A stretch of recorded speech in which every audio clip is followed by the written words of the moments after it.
Chapter 363. The night was too dark and dense. It was impossible to clearly see what was in the darkness below. However, the aura coming from the space below him was abnormally majestic and powerful, causing Lu Qin to involuntarily have the illusion that he was as small as an ant. At that moment, countless thoughts flashed through Lu Qin's mind, and he also thought of the most important reason that made the Great Snow Mountain a forbidden place in the human world. In addition to the harsh and cold wind and snow in the mountain, there were also those unimaginably powerful and mysterious monsters. According to the legends, the most powerful demon beasts were primordial mutants that hid in the hidden corners of the Great Snow Mountain. They were extremely powerful, and they were not inferior to the perfected monarchs of the Soul Formation realm, and might even be stronger. Lu Qin didn't know if there was such a terrifying monster in the canyon under him at the moment, but in terms of feeling he felt that it was very likely, because he had never seen such a terrifying aura and huge momentum in his life. At this moment, it seemed that the whole canyon was trembling, and Lu Qin clearly felt that the stone wall behind him was also trembling non-stop. For a moment he almost subconsciously wanted to run back to the mysterious tree hole in the seed with Atsu in his arms, but when this thought flashed through his mind, he quickly suppressed it. This place was too dangerous. The small stone platform they were on looked so fragile and narrow. Lu Qin had no confidence in what would happen to the lone seed after they hid in the tree hole to take refuge. Perhaps the terrifying monster that was about to come out would not care about this tiny thing, but in the chaos, there was a great possibility that this seed would fall into the bottomless abyss underground. At that time, perhaps it would be the truly terrifying place. Lu Qin also didn't want to find out what kind of strange things were in the depths of the dark underground. Therefore, at that critical moment, he suppressed all his fear and impulsiveness in the end, and with unimaginable determination, he hugged Atsu tightly against the cold stone wall, widened his eyes and looked at the dark world in front of him. The darkness was rolling like a tide, and a terrible roar came from afar, making people tremble. The mountains began to tremble, and then, a rumbling sound like thunder came from the depths of the earth, as if something was climbing up step by step from the depths of the earth. Every step seemed to cross a large stone wall, making the darkness thicker and the black tide more turbulent. Atsu's body began to tremble as if it was instinctively afraid. Lu Qin could even feel that its muscles were twisting and trembling, and its blood flow was speeding up.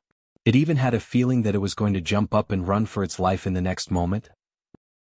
However, in such a dark night, which mysterious and terrifying monster was nearby, running away at this moment was almost equivalent to seeking death. So, Lu Qin suddenly grabbed Atsu's head and hugged it tightly in his arms. Then he lowered his body and covered Atsu's head with his chest. In the darkness he looked like a father, using his body to block all the dangers for his child, blocking all the darkness outside. Atsu's body, which was about to go berserk, suddenly trembled.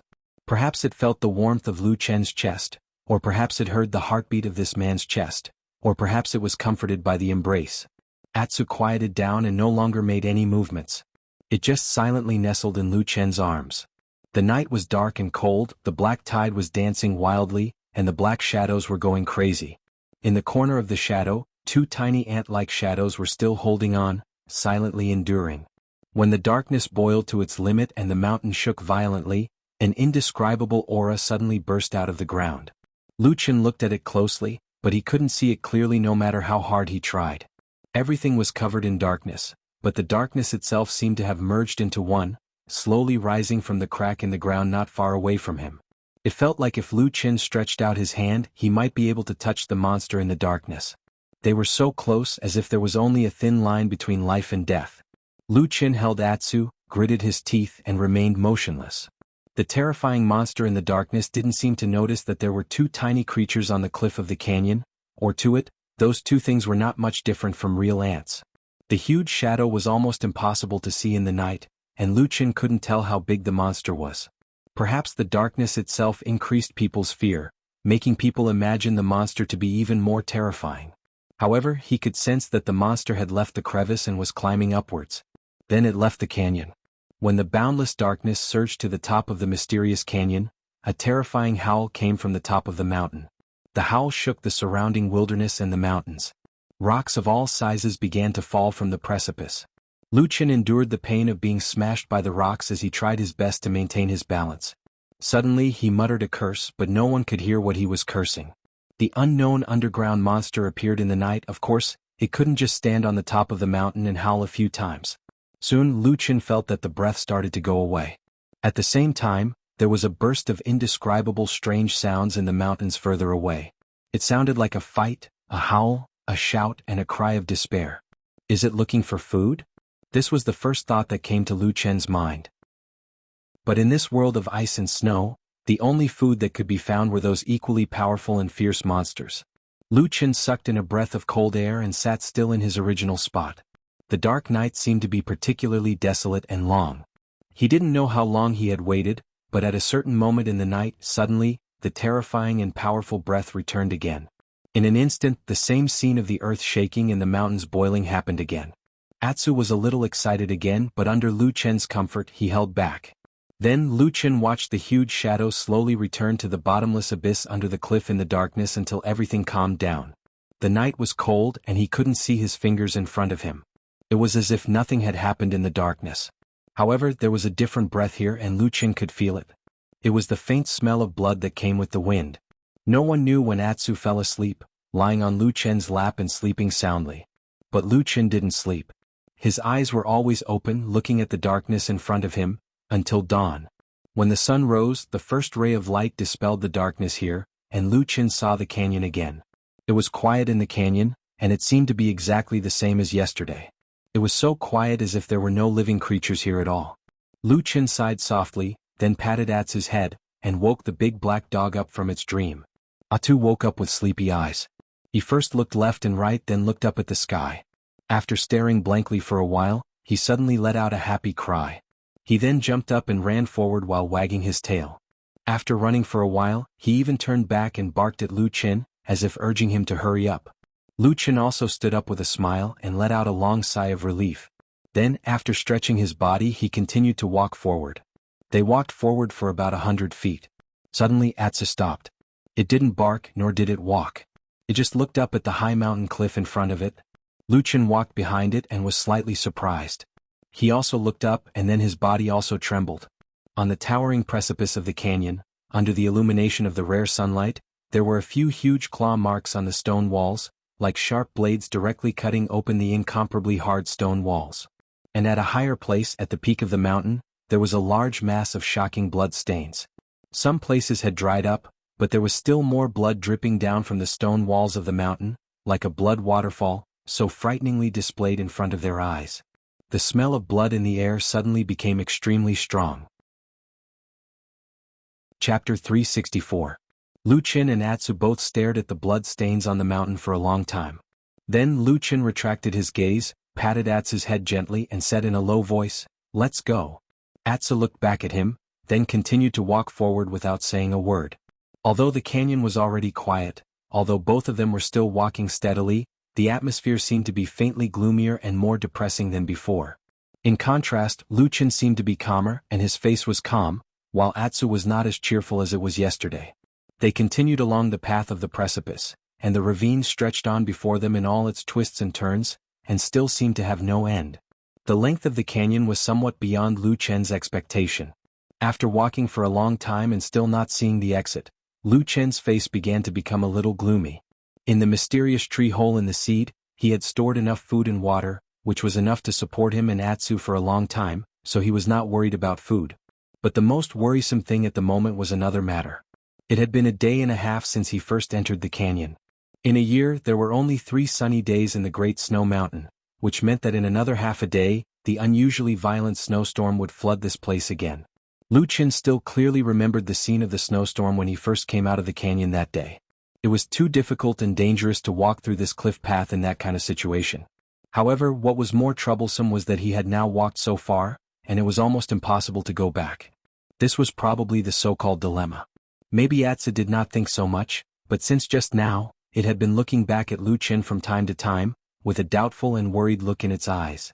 It probably wanted to see if Lu Chen had the intention to go back. Lu Chen understood what Atsu meant, but after a moment of thinking, he quickly made a decision. "Let's go, Atsu." He pointed to the front of the canyon. Atsu stared at him for a moment, and then, as if a huge stone had been lifted from his heart, he no longer hesitated and paced back and forth. Even the initial pressure seemed to have disappeared. He returned to his original relaxed self and began to run forward. After running for a while, it turned back and barked twice as if it was complaining that Lu Chen was too slow. Lu Chen couldn't help but laugh. As they continued to walk forward, all kinds of strange scenery in this mysterious canyon gradually appeared in front of them.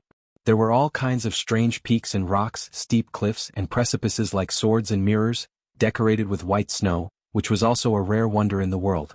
But as they went deeper into the canyon, Lu Qin soon saw that on the mountain walls on both sides of the canyon, there were more scratch marks that he had seen before.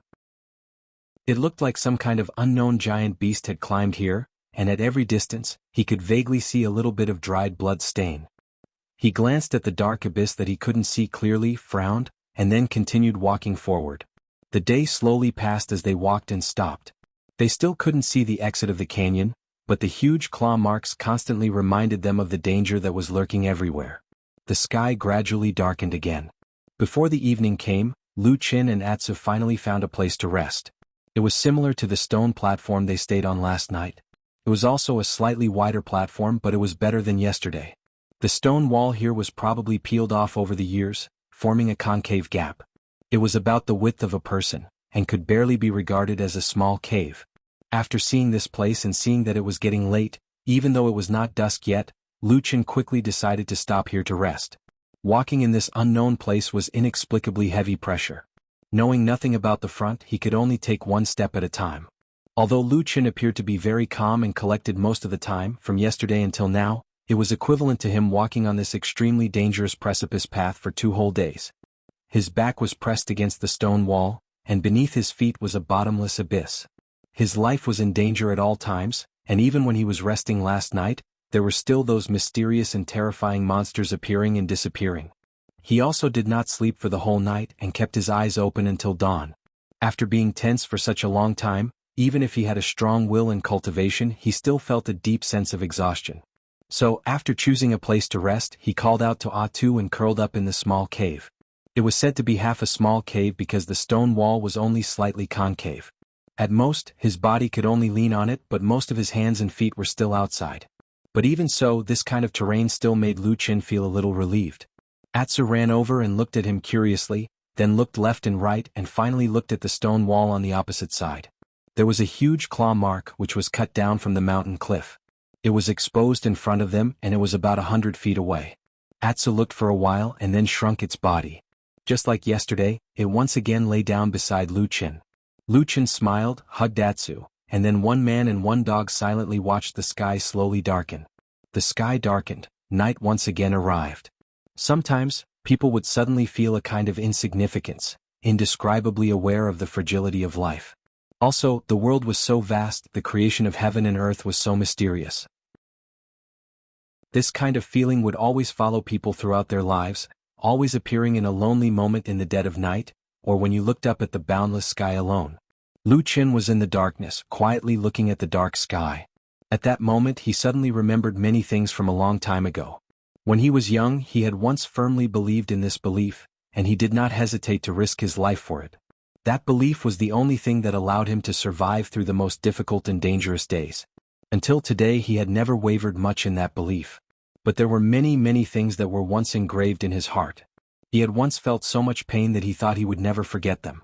But on this night, when he suddenly thought of them, he realized that he hadn't thought of them for a long time. Time was like a tide, always silently washing away his memories over and over again, diluting the pain and blurring the past. It turned out that emotions would eventually fade. Whether it was hatred or love, after a long time, would only an indifferent shadow be left. Lu Qin quietly looked up at the dark sky, staring at the figures of the past in his memory. Then there was a whistling sound, echoing in the dark abyss, and the dark tide surged again. Atsu's body trembled, and it leaned closer to him. Lu Qin hugged its body, and just like yesterday, he bent down to shelter it from the darkness. Atsu quietened down. The darkness roared up.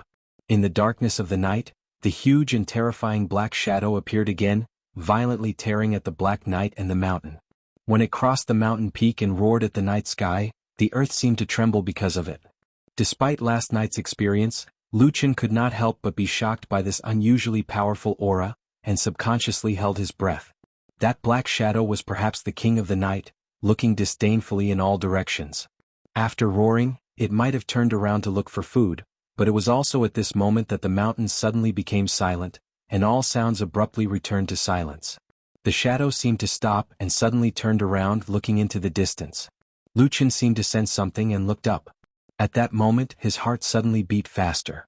In the pitch-black night, on the opposite side of the terrifying black shadow, separated by the dark canyon and abyss, another huge shadow slowly appeared on the opposite mountain top. Lu Chen could not see the outline of the appearance, and could only see the two huge eyes in the darkness, dark green and deep, with an indescribable aura of death. That was a cruel and vicious gaze, as if it wanted to tear everything apart and devour everything. Even when it saw the giant beast of the King of Darkness, it was the same. In his arms, Atsu's body suddenly trembled, and then it raised its head, and looked at the shadow above the mountain peak. Chapter 365.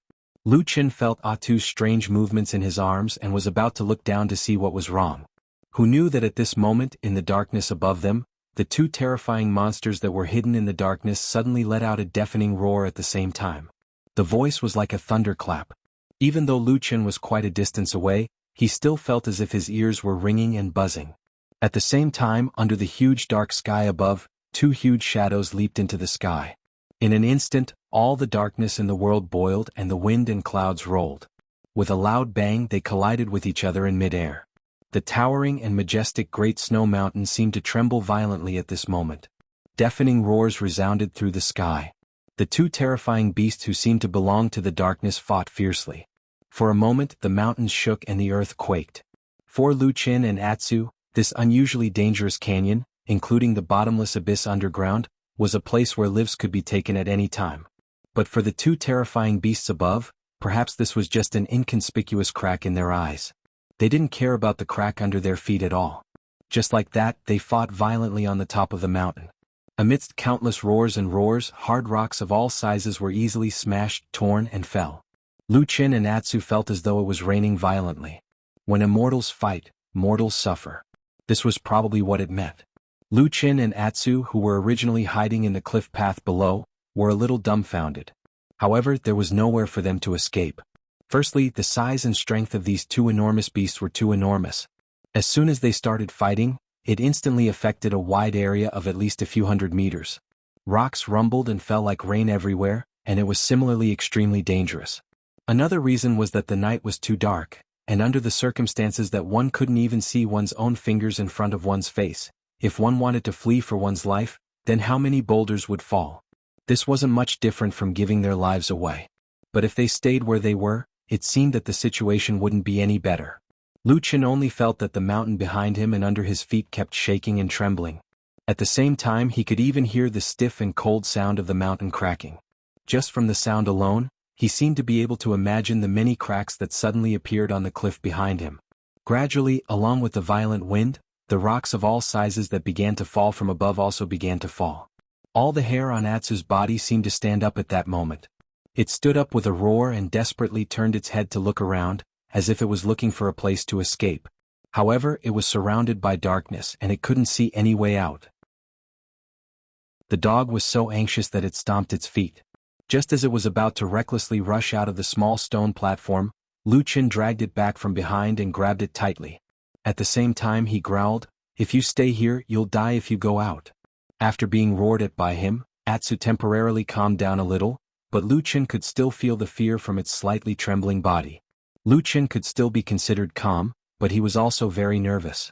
He hugged Atu tightly, and his mind was spinning anxiously, trying to think of a way to avoid this unexpected disaster, when he heard the sound of a boulder falling. It was the rocks that fell from the sky, smashing fiercely on the opposite stone wall. Countless small rocks shot out in all directions and then fell along with the rocks. The sound of cracking and rumbling echoed through the canyon, and then more and bigger rocks began to fall. In the darkness, countless black shadows could be seen moving crazily, and no one knew what kind of fate awaited them in the next moment. Lu Chen grabbed Atsu tightly and squeezed into the narrow hole with all his strength. At the same time he curled up his body. Just as he shrank his feet into the hole, he heard a loud bang, and a big rock fell heavily on the small stone platform, directly smashing half of the small stone platform, and then turned into gravel and fell down. Lu Chen and Atu were dumbfounded. That was the moment when they were abnormally close to death, but at this time, they didn't even have the time to sigh or feel any lingering fear or hope that they might be lucky. Because more and more falling rocks, accompanied by terrifying roars and sounds of fighting, continued to fall. As the earth shook and the mountains shook, countless large and small rocks turned into black shadows and fell one after another. While they were panicking, Lucien suddenly felt the wind above their heads. He and Atsu looked up at the same time, only to see a huge black shadow falling from the sky, and it was smashing towards their heads. There was no way to dodge, no way to dodge, no place to hide, no way to escape. Lu Chen's pupils constricted, and Atu began to howl madly. In this critical moment, the black shadow continued to smash through the cliffs and boulders, but didn't change course. Instead, it fell faster and faster, as fast as lightning. In the time it takes for a spark to fly off of a piece of flint, Lu Chen finally let out an enraged curse. He held Atu in his arms and pressed a hand to his chest. Black flames burned fiercely in the darkness of the night, then vanished. In an instant, he and Atu suddenly disappeared in this narrow space, and a moment later, a huge rock smashed down. With a loud bang, the platform was smashed into pieces, and then it fell down, straight into the bottomless dark abyss. And in the still deep night, on the majestic and vast snowy mountain, under the boundless dark sky, there was still an earth-shattering battle going on. In the darkness, the kings were fighting and no one knew what it was for.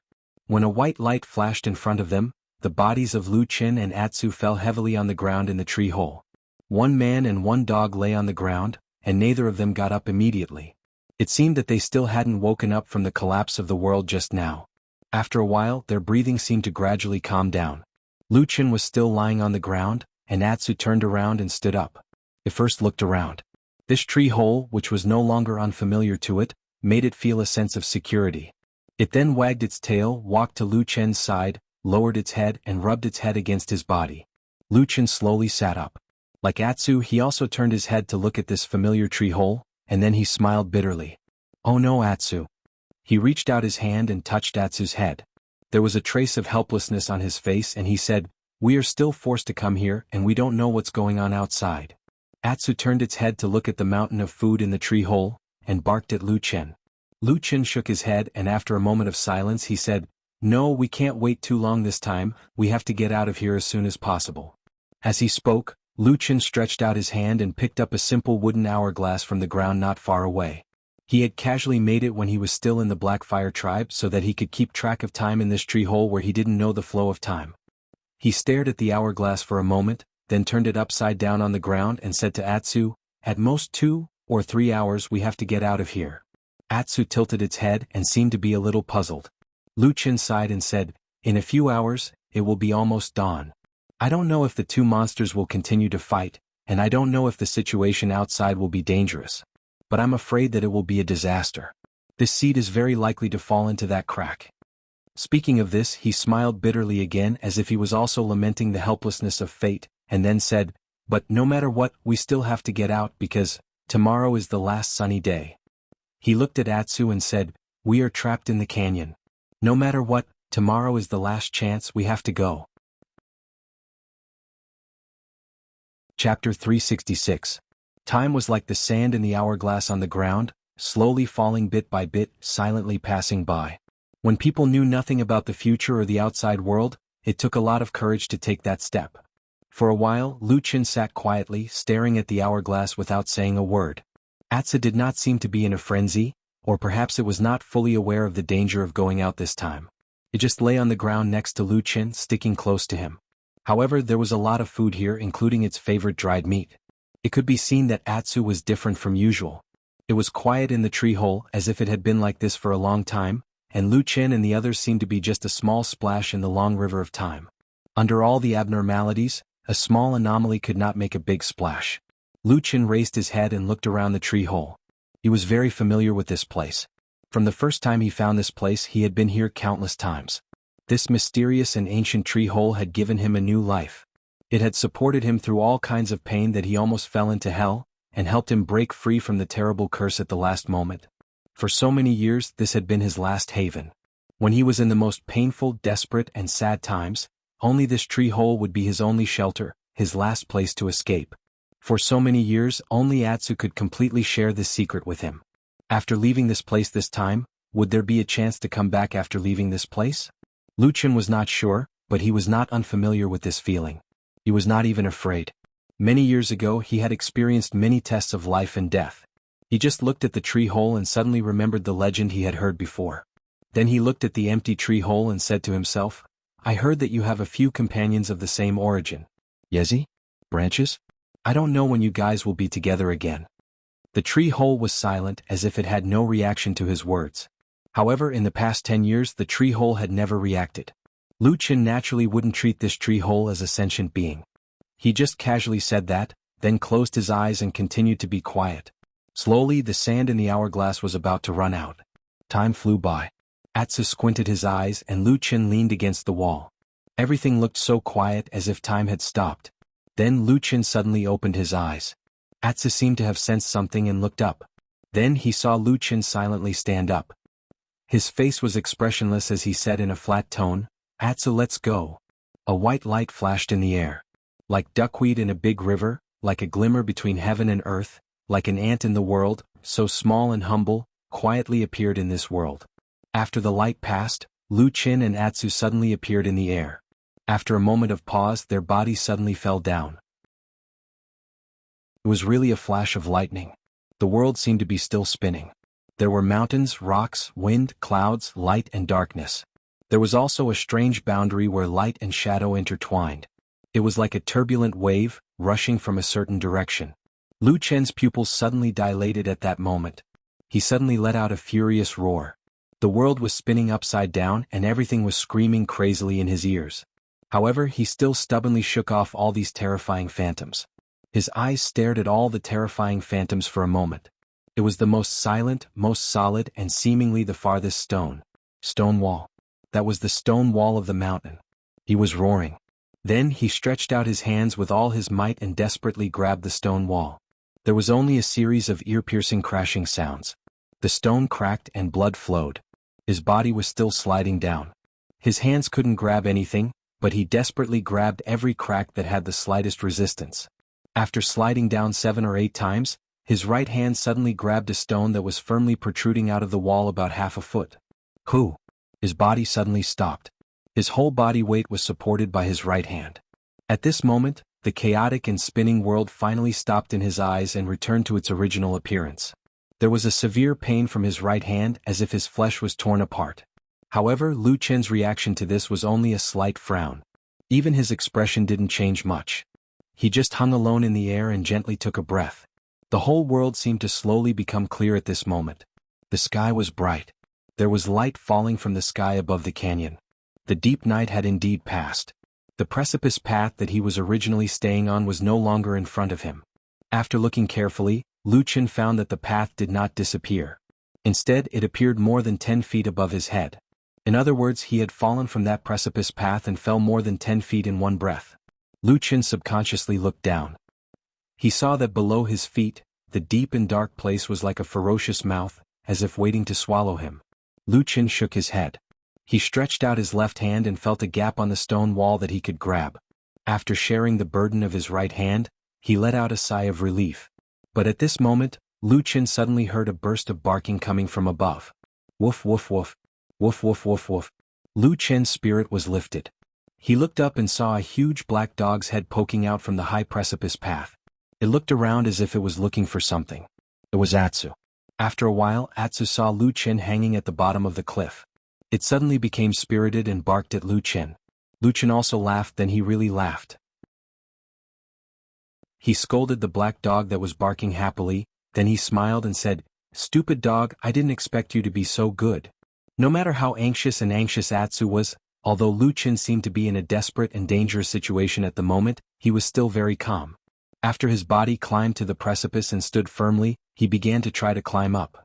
Since this mountain was originally called a precipice, it was naturally extremely steep and difficult to climb. However, probably after the earth-shattering monster battle last night, the earth shook and the mountain collapsed.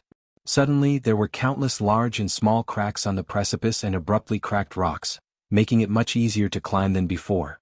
Just like this, Lu Qin slowly fumbled along the way, looking for a foothold and a place to hold on to. He climbed up bit by bit and after half an hour he actually climbed back to the precipice path. When he let out a long breath and sat on the 2 to 3 feet wide precipice path, Atsu next to him ran over with a joyful cry. It used its head to rub against Lu Qin's body, looking very excited. Lu Chen laughed and hugged Atu's neck. He also patted Atu's head lightly. "It's not easy, I survived again this time," Lu Chen murmured. Atsu raised its head and looked very happy. Just when it was about to bark at Lu Chen, its eyes suddenly flashed with a green light. It saw the precipice path behind Lu Chen more than 20 feet away. That place was originally also a precipice. Suddenly, another arm stretched out from beneath the rock, and then tightly grabbed onto the edge of the small path. Chapter 367. That was a hand. However, it did not look like a human hand. The black dog could tell at a glance, but to be on the safe side, or perhaps it wanted to make a comparison, it lowered its head and glanced at Lu Chen's palm. One was a hand of flesh and blood, with rosy, lustrous skin and full of vitality, while the other was not. The palm that suddenly appeared on the edge of the cliff path was gray, cold, hard, and solid. It looked like a rock, but compared to a real rock, there seemed to be something strange about this hand. Why? The rock-like palm abruptly tightened its grip, just like how Lu Chen had done all he could to climb up from the bottom of the cliff. Then even more gray appeared. Several sharp thorns grew out of the slender arm, and there were also black webbed membranes growing on the underside of his ribs. Soon, a strange and ear-piercing scream came from the bottom of the cliff. It was like a bloodthirsty monster slowly revealing its fangs. Atsu stared at the hand, and the hair on its neck slowly stood up. Then it suddenly let out a low roar as if it was facing a formidable enemy. Lu Chen was startled. Then, as if he felt something, he suddenly turned around and saw the scene that Atsu saw just now. Then, under their astonished gazes, the gray shadow in that place swayed, and a head that was smaller than what they had expected was raised from under the rock. At first glance, it looked like an evil spirit. It was a ferocious and ugly head, with sharp fangs protruding from its bloody mouth. Its bell-like eyes were exceptionally large, and the skin on its face was as hard as stone. Even the roar of this monster sounded like a pile of rocks squeezed together and rubbed against each other. When this strange and terrifying monster appeared, it immediately stared at Lu Chen and Atsu, then opened its mouth and roared at them. Following this fierce roar, a pair of black membranous wings suddenly spread out behind it. There were countless thorns on the wings, and there were several sharp claws on the edge of the wings. The sharp claws even reflected a white light. Lu Chen's face darkened. He didn't recognize this monster. He hadn't even heard of it before, let alone seen it. He suspected that this strange monster, which looked like a giant stone bat, only existed in the Great Snow Mountain. Otherwise, it would be impossible for there to be no records of it in the world for thousands of years. But it was meaningless to think about these things now because the monster had already soared into the air, flapped its huge membranous wings, and then pounced on him. At that moment, the sky seemed to darken a little. The monster opened its mouth and bared its fangs. It was so aggressive that it looked like it wanted to eat meat and drink blood. In any case, it didn't look like it wanted to make friends. Lu Chen had no choice at all. He stood up abruptly and waved his hand. At the same time, a black dagger suddenly appeared in his hand. Black flames ignited and condensed into a half-foot-long flame that stabbed towards the monster that was pouncing towards him. Almost immediately, Lu Chen used his greatest power. This was because he knew nothing about this kind of monster, and because he suddenly felt a trace of danger from the depths of his heart. The monster that looked like a giant bat pounced over, and its sharp claws were in front of him in the blink of an eye. Lu Chen dodged to the side, but the black dagger in his hand didn't stop. It continued to pierce forward, and directly stabbed the only soft membrane of the monster. This time, Lu Chen felt as if he had stabbed an incomparably hard rock. He could even see sparks flying out from the friction between the sharp blade and the rock. His arm violently shook. The incomparably sharp blade, the killing weapon that had killed many people and pierced through many flesh, was forcibly blocked just like that. But at the same time, the black flames in front of the black dagger seemed to be unaffected by the monster's hard skin, and directly penetrated it, burning into the membrane. In a moment, under the incomparably hard skin, a terrifying blood bag bulged, and the strange blood inside seemed to boil and burn in the time it takes for a spark to fly off a flint. Then with a boom, it exploded. Blood splattered everywhere, and the color of the blood was impressively black. The monster's head suddenly rose, and it let out an incomparably mournful scream. Its wings desperately flapped, and then it seemed to flap its wings to fly up. However, the membrane that was pierced by Lu Chen's black dagger was obviously flapping very hard, and it seemed to be seriously injured. Lu Chen leaned against the rock, clinging to the mountain wall, holding the dagger in his hand, and stared coldly at the monster in the air above the cliff not far away. Beside him, Atsu also pounced over, roaring loudly at the monster in the air, and also fiercely bared its fangs. The ferocity in the monster's eyes didn't fade at all. Instead, it looked at the two living creatures below even more viciously, but there was still a touch of fear in its eyes. So after a moment, it suddenly flapped its wings and flew back for a distance. Then it let out a shrill cry towards the dark bottomless abyss below. Squeak! The shrill cry instantly spread, echoing in this narrow and long canyon between the mountains and also in the dark crevice. Lu Chen's heart tightened and his expression changed slightly. Just as he was about to move, he suddenly heard a burst of strange sounds from the depths of the dark crevice under his feet. After a moment, the world seemed to suddenly turn dark, and the sound of something flapping in the air suddenly sounded. One after another, black shadows pounced out from the depths of the darkness. 1, 2, 3, a dozen, dozens, and even more similar monsters flapped their huge membranous wings and flew out from the depths of the ground, flocking here from all directions. Lu Chen's heart sank, and Atsu's cry was also interrupted. However, in the roar not long after, they were surrounded by a large black mass of monsters from top to bottom, from front to back. And further away in their line of sight, there seemed to be more monsters rushing over. That scene was like the end of the underworld. Every pair of eyes revealed greed and desire for flesh and blood, and every monster looked extremely bloodthirsty. No one knew which one was the first to lose its patience, but with a shrill cry, it swooped down from mid-air. Lu Chen, who had cold sweat on his forehead, swung his sword. The monster seemed to know that the dagger was extremely dangerous. It screamed and flapped its wings to avoid it, but its sharp claws scratched the stone wall above Lu Chen's head, instantly tearing the mountain rocks, leaving a few slender cracks, and small stones fell one after another. This action seemed to have suddenly opened the prelude to the siege. All the monsters screamed desperately, crowded in mid-air, and were about to pounce on Lu Chen. At this critical moment, Lu Chen could no longer care about anything else. He clenched his teeth and directly jumped onto Atsu's back. Then, on this narrow mountain path on this precipice, Lu Chen did not even look at Atsu. He didn't even look at Atsu, only growling in a low voice, "Charge!" Atsu let out a furious roar and sprinted forward. And all the monsters in mid-air seemed to be completely enraged at this moment. Countless strange screams were deafening, countless sharp claws and terrifying membranous wings swarmed over, biting and biting from every direction. From afar, it looked like a terrifying black ball that kept squirming in the darkness, running rapidly on the precipice path. Chapter 368. Countless membrane-winged bats were hovering in the air, crowded together. They seemed to be crowded, but strangely they never collided with each other, always passing each other by a hair's breadth. Accompanied by countless terrifying and ear-piercing screeches, the demon beasts with bloodthirsty red eyes swooped down ceaselessly. They stretched out their sharp claws and flapped their wings as they desperately clawed at Atsu and Lu Chen. They were like a pack of hungry wolves about to tear apart fresh food. However, this food was not dead yet, nor was it frightened by this terrifying scene. Lu Chen no longer looked at the incomparably dangerous precipice under his feet. It was as if he had placed his life completely in Atsu's hands. He clenched the black dagger in his hand, struggling to parry and resist the monsters that kept attacking from above, below, left and right. In just a short moment, Lu Chen had discovered that these membrane-winged bat monsters, which he had never heard of before, were extremely powerful. Almost all of his own means did not have much effect on them. Only the power of the black fire seemed to be the natural enemy of these monsters. It could repeatedly disrupt their formation in the chaos, and once it came into contact with the skin and flesh of these monsters, it could immediately burn in and seriously injure them. Not long after, these bloodthirsty and crazy monsters seemed to have understood. They began to fear the black dagger in Lu Chen's hand, especially the black flame that rose from the dagger from time to time.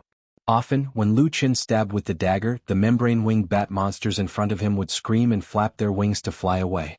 In this way, Lu Chen could no longer hurt these monsters as easily as he did at the beginning, but with this layer of fear, these membrane-winged bats did not dare to easily attack. But from the beginning to the end, none of these strange and terrible monsters left.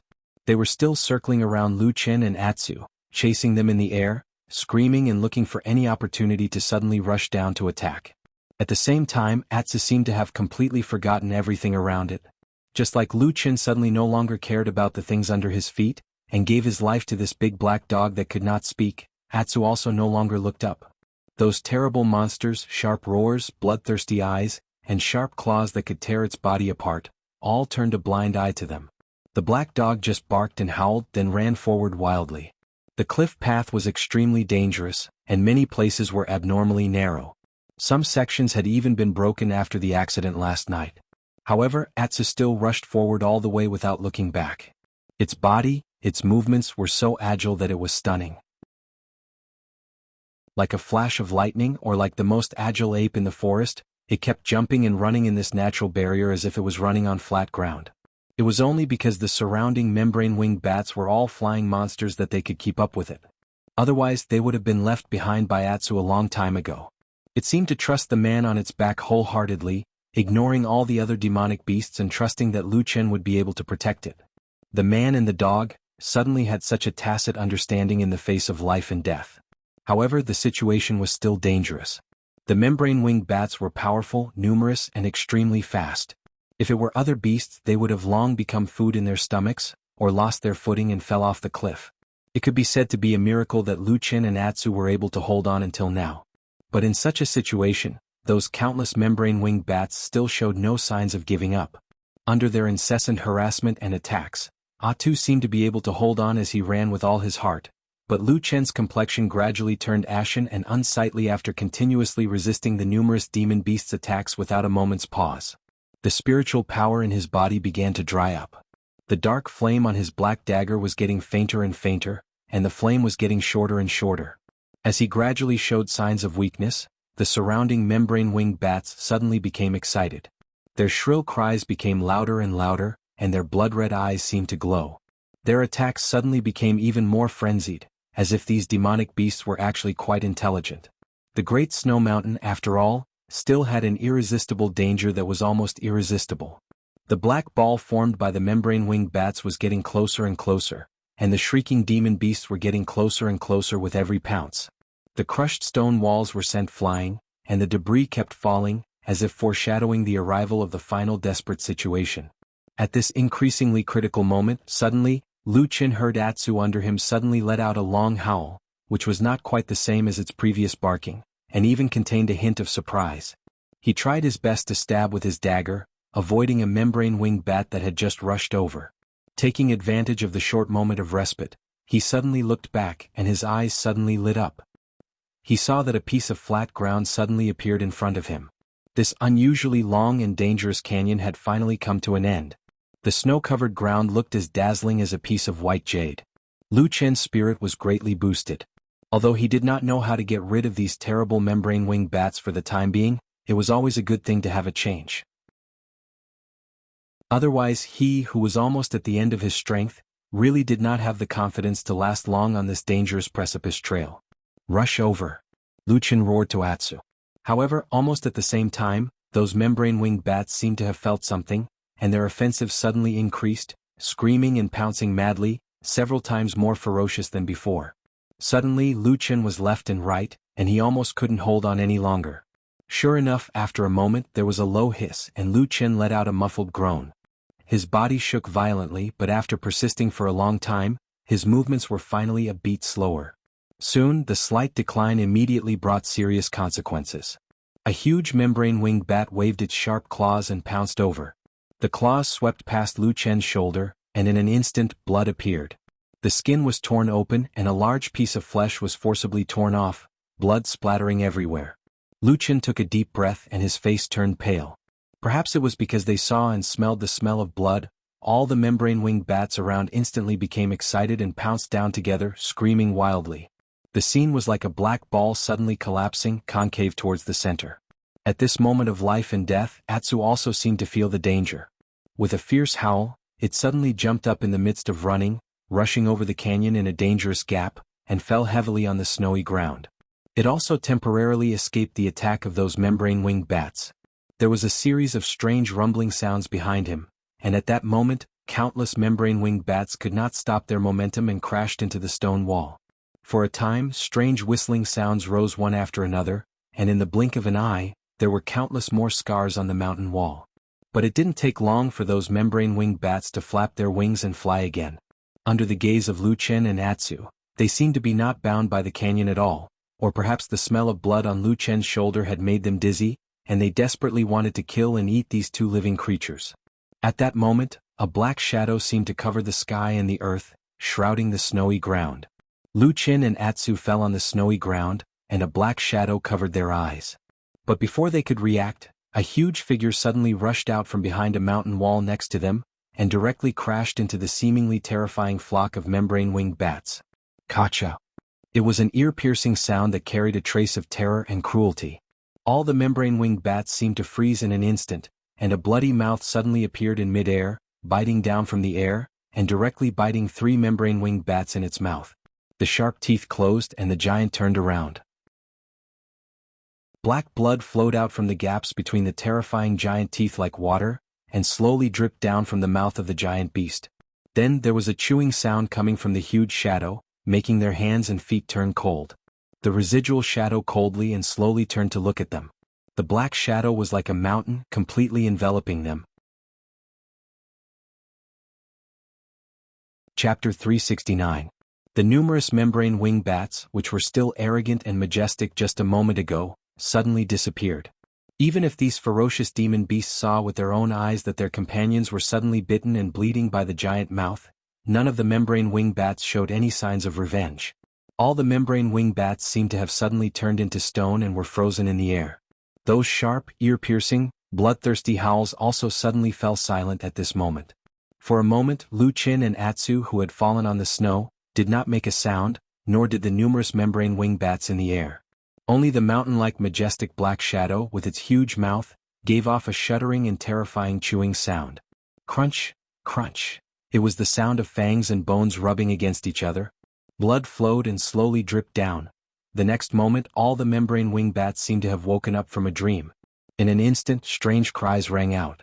They seemed to have suddenly woken up and fluttered their wings to fly into the sky in horror. They seemed to desperately want to leave this place to get away from the huge black shadow, the further the better. A giant claw descended from the sky, and with a sharp whistling sound, it directly smashed into the group of membrane-winged bats. In an instant, there was a burst of chaotic banging sounds mixed with screams. Another 7 or 8 unlucky membrane-winged bats were smashed by this giant claw, and as if struck by lightning, they fell from the sky one after another. Lu Qin and Atsu saw it clearly from the side. They saw that the membrane-winged bats that fell had broken bones and tendons. Before they fell to the ground, they could see that their bodies were strangely twisted. After falling to the ground, after struggling a few times on the snow, they all became stiff and motionless. It seemed that they had already died. Taking advantage of this opportunity, the remaining membrane-winged bats desperately flapped their wings and flew far away, as if they were fleeing for their lives. One by one they rushed back to the canyon and dove into the bottomless, dark crevice at the fastest speed, disappearing in the blink of an eye. It was quiet outside the canyon. There was only an unusually tall figure standing in the snow, with its back facing them. At this moment, even Lu Qin and Atsu did not dare to move rashly, for fear that they would suddenly alarm or anger this terrifying monster. At this moment, Lu Qin suddenly felt a chill on his face. He reached out to touch his cheek and found that it was slightly wet. He then looked up and saw that between the blue sky and the snow-capped mountains, there were faint and tiny specks of white floating down. A gust of wind blew from afar, bringing with it a slight chill. It began to snow again. The snow was not heavy and the wind was very light. It was probably just the beginning. For Lu Qin and Atsu, who were lying on the snowy ground, none of this was important at the moment. Their attention was focused on the gigantic monster in front of them. Lu Qin was a little nervous. For such a monster that could easily scare away those membrane-winged bats and even treat them as food, the strength of Lu Qin and Atsu could not resist it at all. The only thing they could do was probably to see if they could find a chance to escape.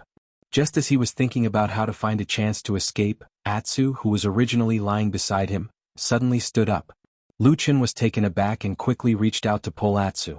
He had not seen the true face of the monster in front of him, but there was no doubt that the monster was powerful and terrifying. He was a little worried that Atsu was too frightened and would react excessively. If he provoked the monster in advance, he was afraid that it would immediately be a disaster. However, it seemed that Atsu just stood up. The appearance of this black dog also looked a little strange. It seemed to be a little confused but also a little excited.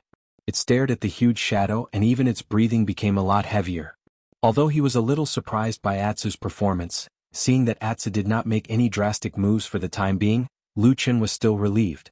Only then did he turn his attention back to the giant monster. After the membrane wing bats fled, the giant monster that suddenly appeared turned its head and looked in the direction of the dark crack in the canyon. It did not have any intention to chase after them.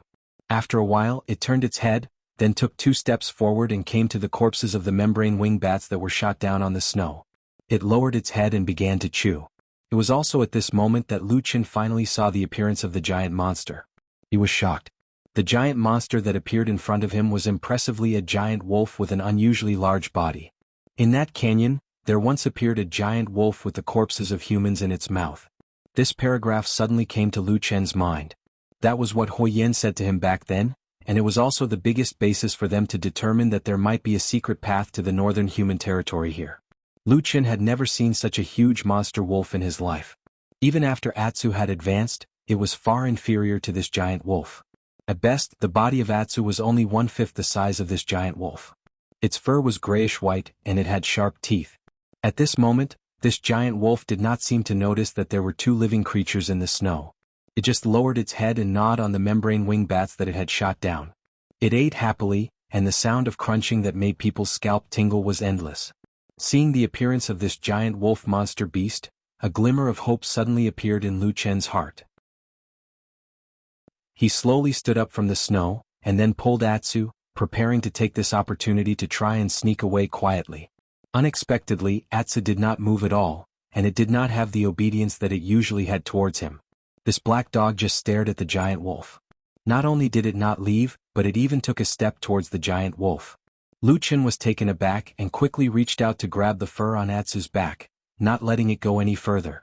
But just these few actions, coupled with Atsu's subconscious struggle, suddenly seemed to have alarmed the giant wolf monster over there. It suddenly raised its head and looked in the direction of Lu Chen and Atsu. It was a pair of deep green giant eyes, with a cold aura that seemed to be unique to the great snowy mountain. It instantly enveloped Lu Chen and Atsu. A chill made the 2 of them shiver uncontrollably. For a moment, Lu Chen wanted to grab Atsu and run away, but in the end he forcibly endured it. How to put it, in the face of such a monster, the hope of escaping was really not big. On the contrary, it was better not to further provoke it for the time being. After all, this giant wolf monster did not directly attack them like it did those membrane-winged bats. Although this monster was too terrifying and difficult to predict, it was better to keep quiet. But Atsu seemed to be particularly strange today, different from the past. Under such heavy pressure, not only did it not retreat, but after hesitating for a while, it actually walked towards the monster again. And this time Atsu did not even stop and actually walked straight towards it. Lu Chen was stunned. He reached out to grab it but he could not. At such a dangerous and shocking juncture, he could only watch Atsu walk past. Slowly, with a hint of a test, and at the same time, under the cold gaze of the giant beast, Atsu slowly walked to the feet of the giant wolf. Its body was a little trembling as if it was still a little afraid, but there was still a stronger force driving it. The giant wolf looked at this little thing coldly, and did not seem to have any intention of making a move. Watching from a distance, Lu Chen, who had no time to stop it, was suddenly shocked. He only felt that Atsu and the giant wolf monster were vaguely similar. Chapter 370. Atsu used to be a stray dog. It met Lu Chen and Exin in the land of chaos and was adopted.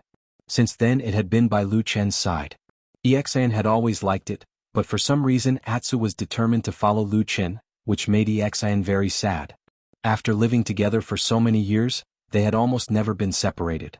Lu Chen naturally knew Atsu's situation like the back of his hand.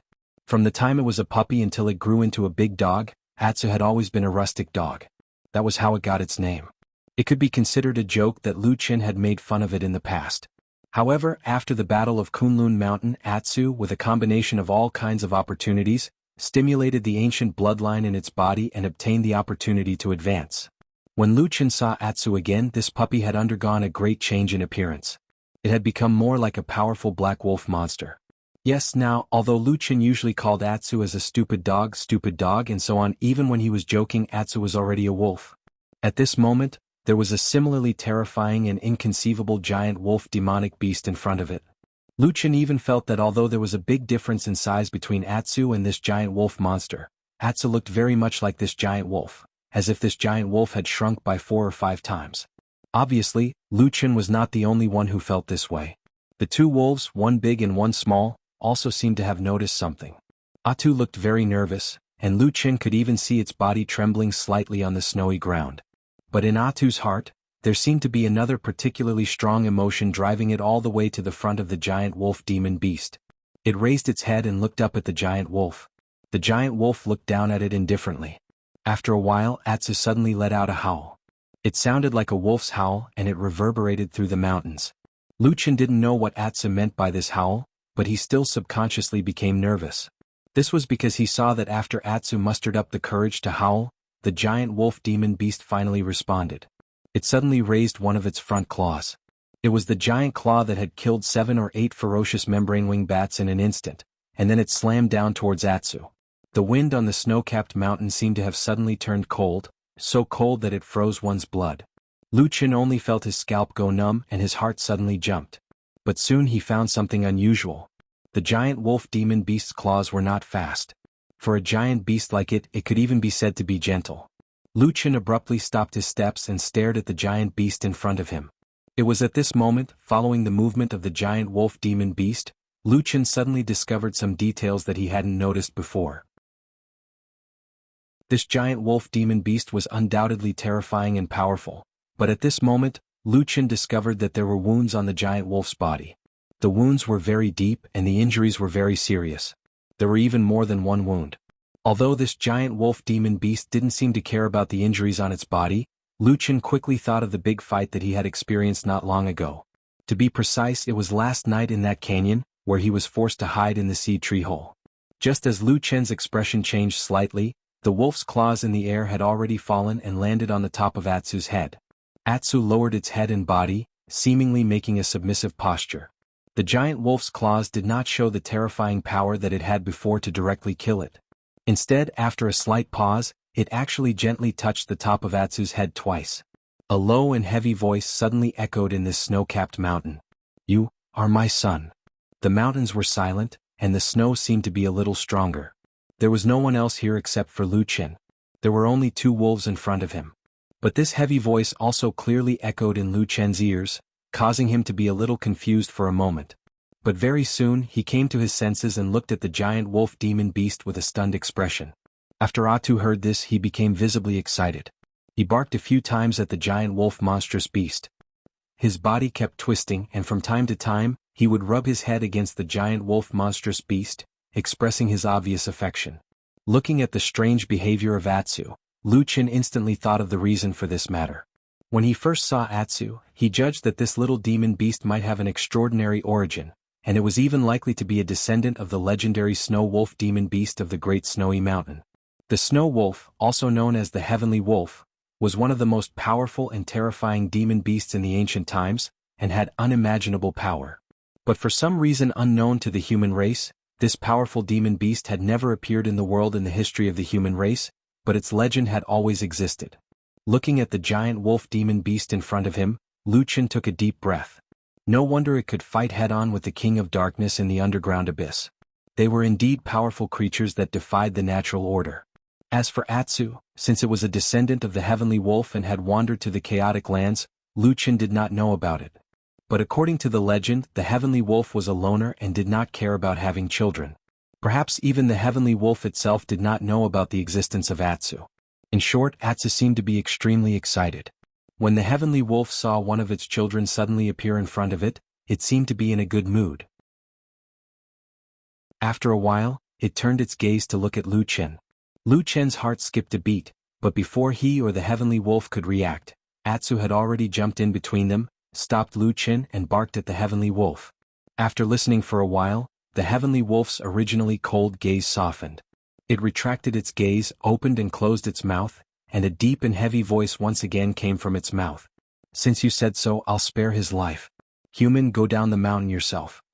Lu Qin was shocked and his heart was at a loss for a moment.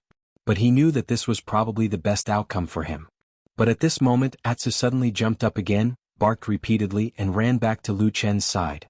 The Heavenly Wolf's voice suddenly carried a trace of anger and said, "You are a descendant of the Heavenly Wolf, why are you following a human?" After a pause it said again, "Stay in this great snow mountain and stay by my side for a few years. I will naturally teach you various skills so that you can achieve something in the future." However, Atsu just shook its head, and its expression was extremely firm. The intimacy it had when it first saw the heavenly wolf had disappeared at this moment. Lu Chen was surprised and a little touched. For a moment he did not know what to say, but he looked at the heavenly wolf with some worry, afraid that it would get angry. However, the heavenly wolf just stared at Atsu, and after a long while, it shook its head, seemingly a little helpless, and said in a low voice, "Sure enough, our heavenly wolf bloodline is." It did not continue speaking but took a step and walked towards Lu Chen. The figure, which was as tall as a mountain, walked in front of Lu Chen in a few strides, and a terrible and terrifying pressure instantly shrouded Lu Chen, and the huge wolf's head also slowly lowered and fell in front of Lu Chen. Its sharp and huge fangs were very close to him, and he could even see his own reflection in the terrifying wolf's eyes. But after taking a deep breath, Lu Chen still clenched his teeth and did not retreat. Lu Chen looked straight at the heavenly wolf, and after looking at it for a while, the heavenly wolf suddenly said, "It wants to go with you." Lu Chen nodded and said, "I know, I'm very happy." The heavenly wolf snorted coldly, looked at him and said, "There are countless dangers in front of the Great Snow Mountain. Even if you pass the Abyss Canyon you can't get out." Lu Chen was silent for a moment and said, "Since we have come this far, we still have to try to know." The heavenly wolf said indifferently, "I can help you pass even if it is for my son, but you are not, so you have to promise to do something for me." Lu Chen's spirit was lifted and he said, "What is it?" The heavenly wolf said, "Have you heard of a person called Tai Hu?" Chapter 371. Tai Hu. Lu Chen was shocked. He was not unfamiliar with this name as he had heard of it before. In fact, in the vast land of the divine continent, at least in the cultivation world, there were not many cultivators who did not know of this name.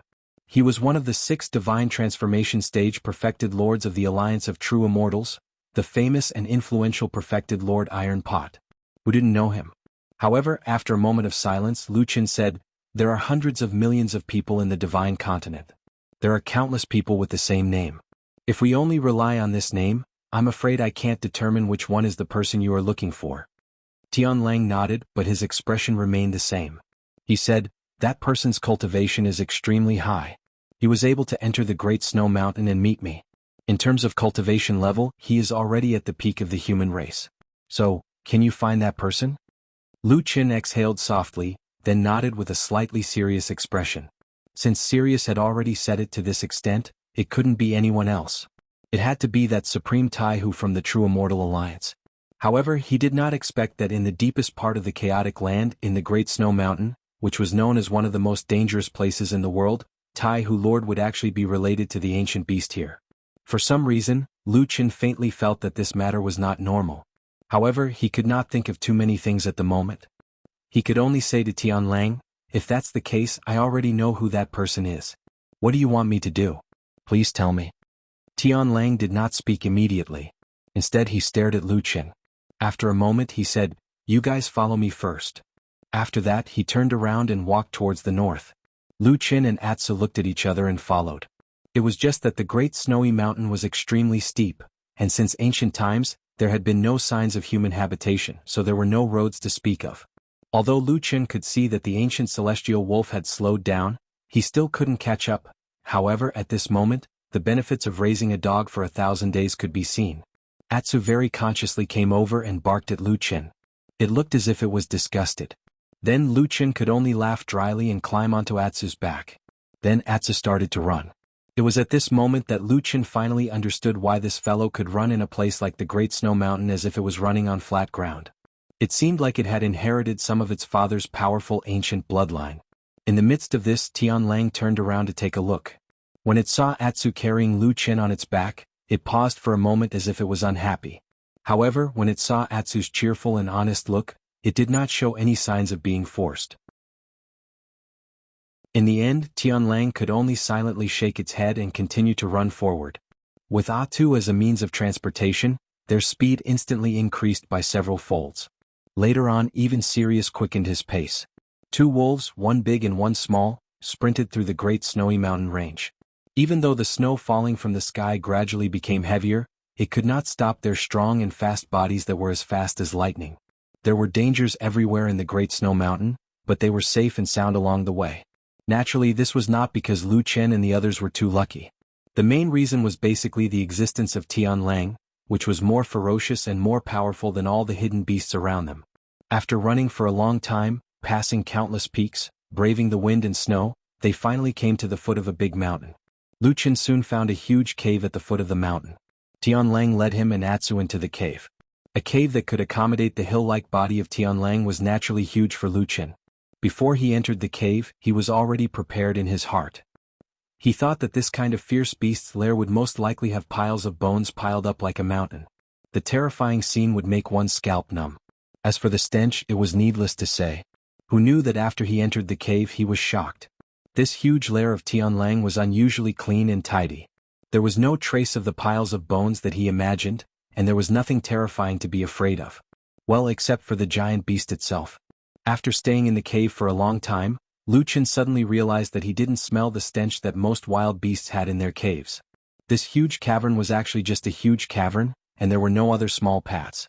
After Sirius arrived, he laid down in the middle of the cavern and signaled for Luqian to rest in a corner of the cavern. Then he called Atsu over. What Tianlang said to Atsu, Luqian did not hear at all. Perhaps there was a special way of communication between wolves, or perhaps Tianlang was too powerful. Luqian did not know if Tianlang cast a spell to hinder his hearing.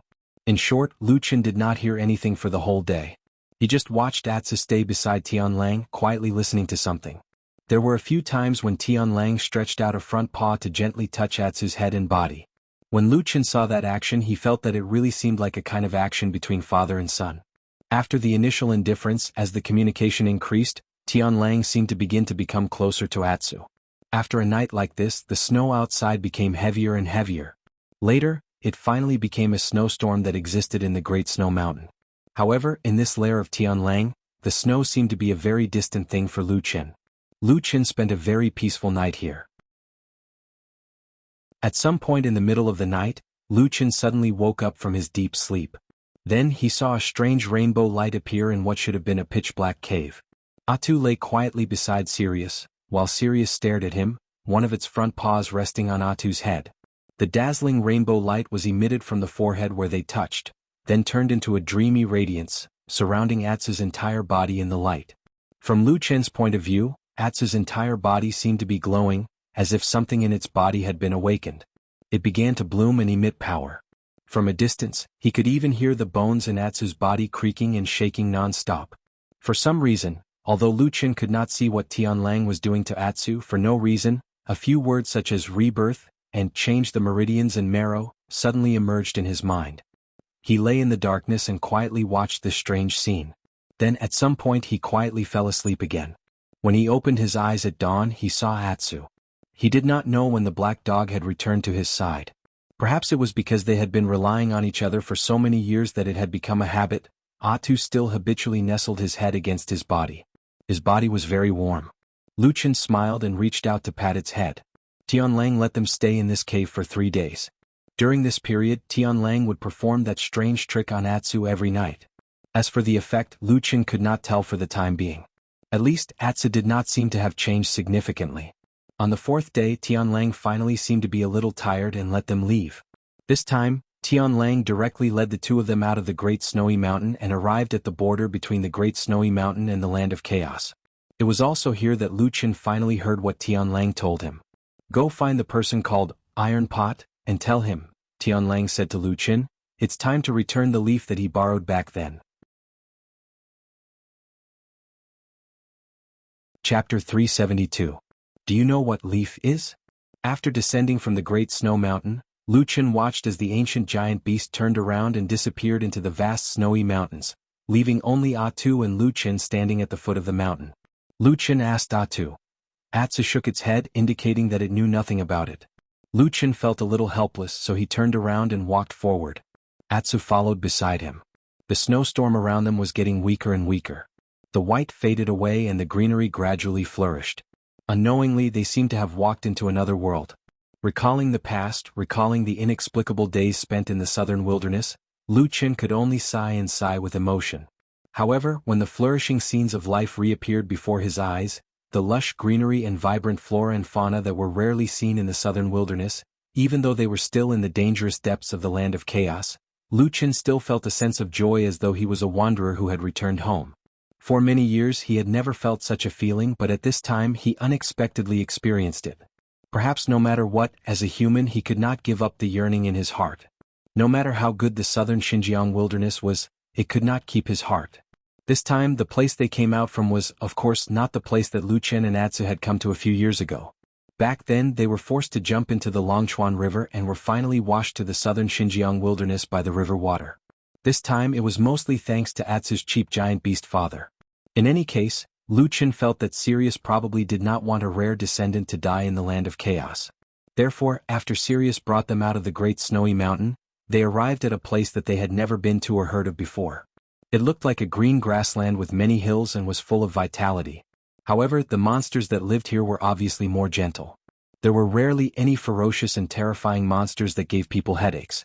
Occasionally, one or two aggressive monsters would appear, but Lu Chen and Atsu managed to deal with them one by one. Perhaps this was the shortcut?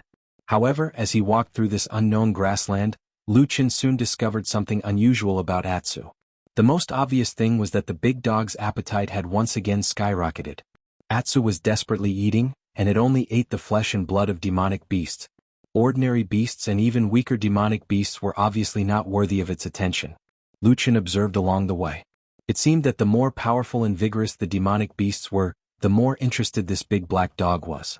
Every day Atsu was in a state of hunger. It always wanted to eat more, and as it ate crazily, the black dog became fiercer and fiercer. Atsu was getting stronger and stronger. Lu Chen clearly felt this. He saw with his own eyes that a large number of monsters on this grassland, from weak to strong, from small to large, were slowly entering the menu of Atsu, and then in turn, stimulating Atsu to become stronger. The strength of this dog was growing by leaps and bounds. Lu Chen had never seen any kind of monster that could have such a terrifying growth. Perhaps this was the power of the ancient bloodline? Then Lu Chen quickly thought of the strange things that he secretly saw Sirius doing to Atsu during those nights in the den of Sirius, and the dazzling and swaying rainbow light around Atsu. Would this dog grow into a giant beast like Sirius in the future? Lu Chen couldn't help but think so. This terrifying rate of growth continued for 7 days. It wasn't until the two of them had walked across the wide grassland that Atsu's seemingly bottomless appetite finally began to slow down. It then told Lu Chen the reason why it had become docile. It was probably because it had eaten too much recently, so it was temporarily on an empty stomach and stopped hunting those unlucky demon beasts for no good reason. Lu Chen looked back at the road they came from. Around the road that passed through the vibrant grassland, there were probably countless monsters that had fallen. Atsu was 2 times fatter than when it first came down from the snowy mountain. Now it was already a real huge black wolf. Just by standing, Atsu's body had already exceeded Lu Chen's head. As it walked, it exuded an awe-inspiring aura. That magnificent aura made it look like the king of the grassland. But it was no wonder. Along the way, almost all the big and small demonic beasts on the prairie had been harmed by Atsu and Lu Chen. Even if there were some particularly powerful ones that Atsu couldn't defeat for the time being, they were often defeated by Lu Chen, who was helping the tyrant, with all kinds of cunning tricks, and became Atsu's tonic. Then, on the 7th day, they walked to the other side of the grassland. Immediately, they saw a large river appear in their field of vision. The Dragon River. At last they saw the river again. The Dragon River was the dividing line between the most dangerous inner region and the central region of the Land of Chaos. As long as they crossed this river and continued north, they would most likely encounter humans like Lu Chen once they reached the central region of the Land of Chaos. Of course, the people they met might not necessarily be their friends. However, Lu Chen was still very happy and his mood quickly improved. As he stood by the riverbank and observed the situation of the Dragon River, he even had the mood to ask Atsu, who was standing beside him, "You're finally back. After crossing the river, do you have a destination in mind?" This time Atsu reacted quickly. It barked at Lu Chen and drew a few lines on the ground with its paw. At first Lu Chen couldn't help but laugh. He scolded Atsu, "I don't really understand what you're saying. I was wondering when you would be able to cultivate to the level of that Sirius and imitate our human language." Of course, it would not be easy to reach the level of Sky Wolf's ability to speak human language. In fact, it was very likely that this ability could only be achieved by reaching the peak of the demon beast. Naturally, Atsu was still far from it. However, when Lu Chen's gaze swept across the lines that Atsu had drawn on the ground, he found it funny at first. However, his smile suddenly froze as if he had seen something under Atsu's paw. After a while, Atsu retracted its front paw and took a few steps back. Lu Chen slowly walked over and squatted on the ground. He looked at the messy lines on the ground. After a while, he reached out a hand and gently drew on the soil. Some were unnecessary lines, some were mistakes made by Atsu due to its inexperience, and some were not very obvious. However, as his fingers moved, a simple drawing gradually appeared on the ground. The drawing was very simple. It was so simple that one could barely see the uneven and crooked lines formed by a few strokes. It looked like an undulating mountain range. Lu Chen looked at it silently for a while and then raised his head. Atsu's head was not far in front of him, and it was also staring at him. Lu Chen asked, "Do you want to go back to Kunlun Mountain first?" Atsu nodded. Lu Chen said, "Why do we go back? That place no longer welcomes us." His voice suddenly stopped, and then there seemed to be a gloomy expression on his face. He looked at Atsu and sighed softly. "So, you want to go back and see her again?" Lu Chen asked softly. Atsu nodded and barked, "Woof." Chapter 373. Lu Chen pondered for a long time on the southern bank of the Longchuan River. In the end he did not choose to return to Kunlun Mountain. Of course he did not forget Exian. She was a young girl with a smile as bright and warm as the sun. Even after so many years, her voice and smile could not be erased from his heart.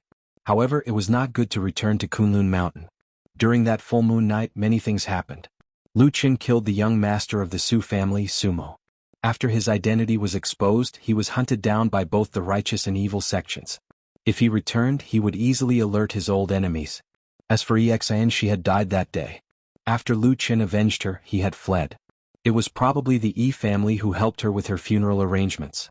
If he went back to look for her now, he would not even know where her grave was. He would have to secretly pry for her whereabouts. This was another matter that could easily alert others. However, the most important part of the matter was not this. Up until now, Lu Chen still couldn't figure out who that damned Baldy was, and he couldn't understand him. That person held a high position as a supreme, and his words carried enormous weight in the Kunlun Mountains and the surrounding areas. It could be said that he was already a supreme existence in a dignified and prestigious sect. However, at this point, Lu Chen still did not dare to say that he could completely trust him. Even when he suddenly recalled his childhood in the southern wilderness, whenever he returned to the chaotic lands and approached the human race, he would instinctively be wary of this true monarch Tianlan. The damned Baldy's heart was as deep as the ocean, and his cultivation was frighteningly high. As for his unpredictable methods, there was no need to mention anything else. At the very least, Lu Chen himself was taught by him. There was no one else in this world who knew more about the Baldy than Lu Chen. If possible, he would not want to be enemies with the Baldy. However, he did not know what Baldy thought of him now. Perhaps the greatest sorrow of being in the shadow business was that it was difficult to trust someone completely. Lu Chen made his decision and informed Atsu. Of course, he couldn't explain it in such detail to a dog, so he tried to simplify it as much as possible. He said to Atsu, "There's no hurry with Kunlun Mountain. Instead, let's go to the Immortal City and help him with the things that your cheap father told us to do." Woof. Atsu didn't seem to be very insistent. Perhaps for the sake of Lu Chen he gave him some face. He mumbled a few words and followed him. Since the goal was set, the Longchuan River in front of him became the biggest problem to overcome. Neither Lu Chen nor Atsu had forgotten the scene of falling into the river, and neither of them wanted to try it again. However, the Longchuan River flowed right in front of them with no end in sight. Lu Chen stood by the river and was at a loss of what to do. This is going to be a bit troublesome. Lu Chen muttered to himself with a frown. His eyes were already scanning the surrounding terrain, especially the areas with trees. He was already thinking if he could build a simple boat or raft to float across the water. However, if this section of the Longchuan River did indeed have some powerful and terrifying river beasts, once they were discovered, the small boats, wooden rafts and the like would be no different from papier-mâché once they were discovered.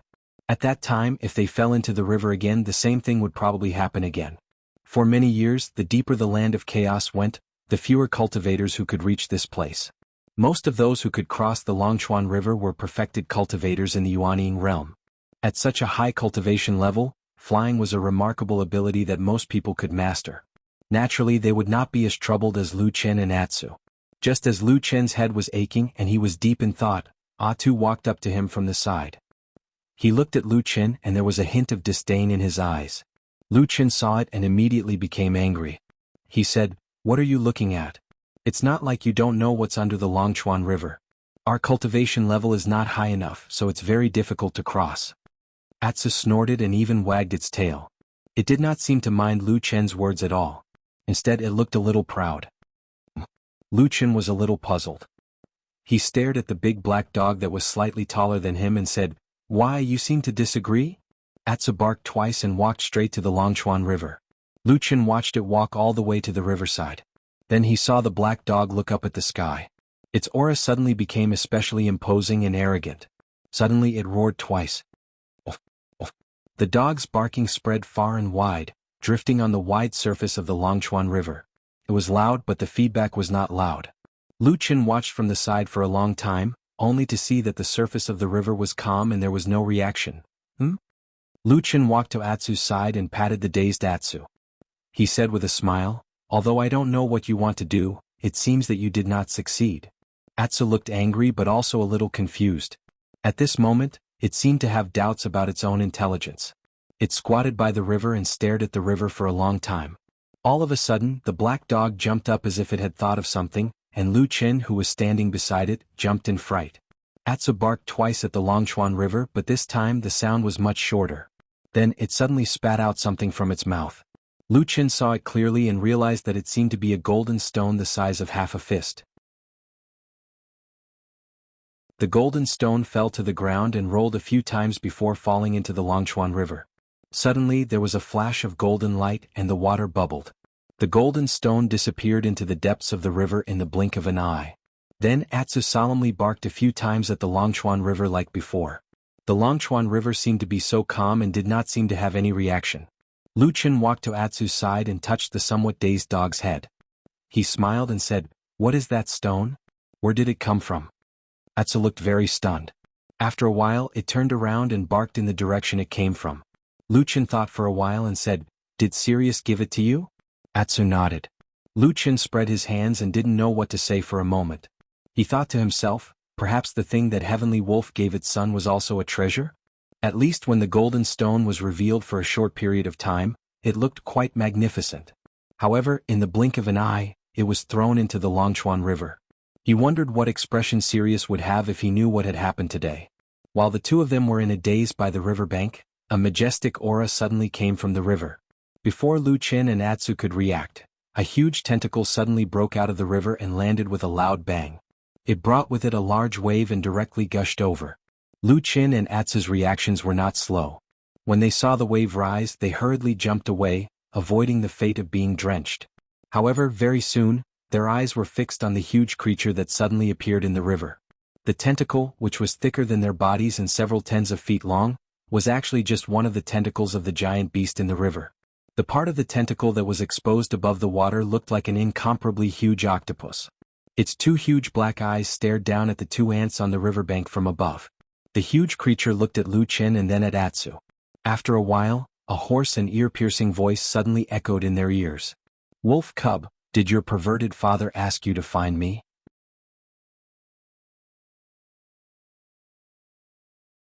Chapter 374. Lu Chen stared at the gigantic creature that had suddenly emerged from the Dragon River. He wasn't too surprised. Perhaps it was because he had been in the Bedlam lands for a long time, especially this time, he had seen too many strange creatures and beasts that he had never seen before. He was a little numb to them. He even had the leisure to turn around to look at Atu, only to see that the black dog seemed to be startled as well, and was a little dumbfounded. After a while, the giant octopus monster spoke impatiently in their ears again. At the same time, a giant tentacle reached out from the river. It was holding the golden stone that Atsu had thrown into the river. Atu immediately reacted and hurriedly nodded his head. The giant octopus monster snorted coldly. This time, its voice was like thunder, causing their ears to buzz. The octopus said unhappily, "It's just a small favor. You wolves are so stingy. It's been a few thousand years and you still want to collect your debt." Lu Chen and Atu looked at each other in dismay. Lu Chen gave Atu a look with a questioning look in his eyes, but Atu immediately shook his head with an expression that said, "I don't know what happened to Father Heavenly Wolf back then either." The giant octopus looked a little indignant, but after complaining for a while, it slammed its tentacles into the water a few times, stirring up a big splash. Then it said to Atu as if it had accepted its fate, "Tell me, what do you want me to do for you?" As it spoke, it suddenly glared at them and said, "There's only one thing. You are not allowed to leave the Longchuan River. Otherwise I won't pay for it." Lu Qin and Atsu looked at each other. After a while they said in unison. Oh no, they said it in unison, but they pointed at the opposite bank of the Longchuan River. Cross the river, we want to cross the river. Woof woof woof woof woof. About an hour later, when they came down from the giant octopus, they had already reached the opposite bank of the Longchuan River. To them, the Longchuan River was extremely difficult and dangerous. But to this giant octopus, crossing it was as easy as taking a few steps at home. The octopus seemed to be in a good mood. It was probably relieved that a promise from years ago had been fulfilled in such a relaxed manner. It didn't even bother to explain anything to these two ants. After sending them to the north bank of the Longchuan River, it turned around and dived back into the river, disappearing in the blink of an eye. Lu Qin looked at the vast river and was amazed for a moment. He wondered what kind of vast underwater world it was that could accommodate so many giant beasts and all kinds of incredible creatures. At this time, Atsu called out from beside him. Lu Qin turned around and saw Atsu looking at him with a smug look on his face. It was as if he was asking for praise from someone who didn't live up to his expectations.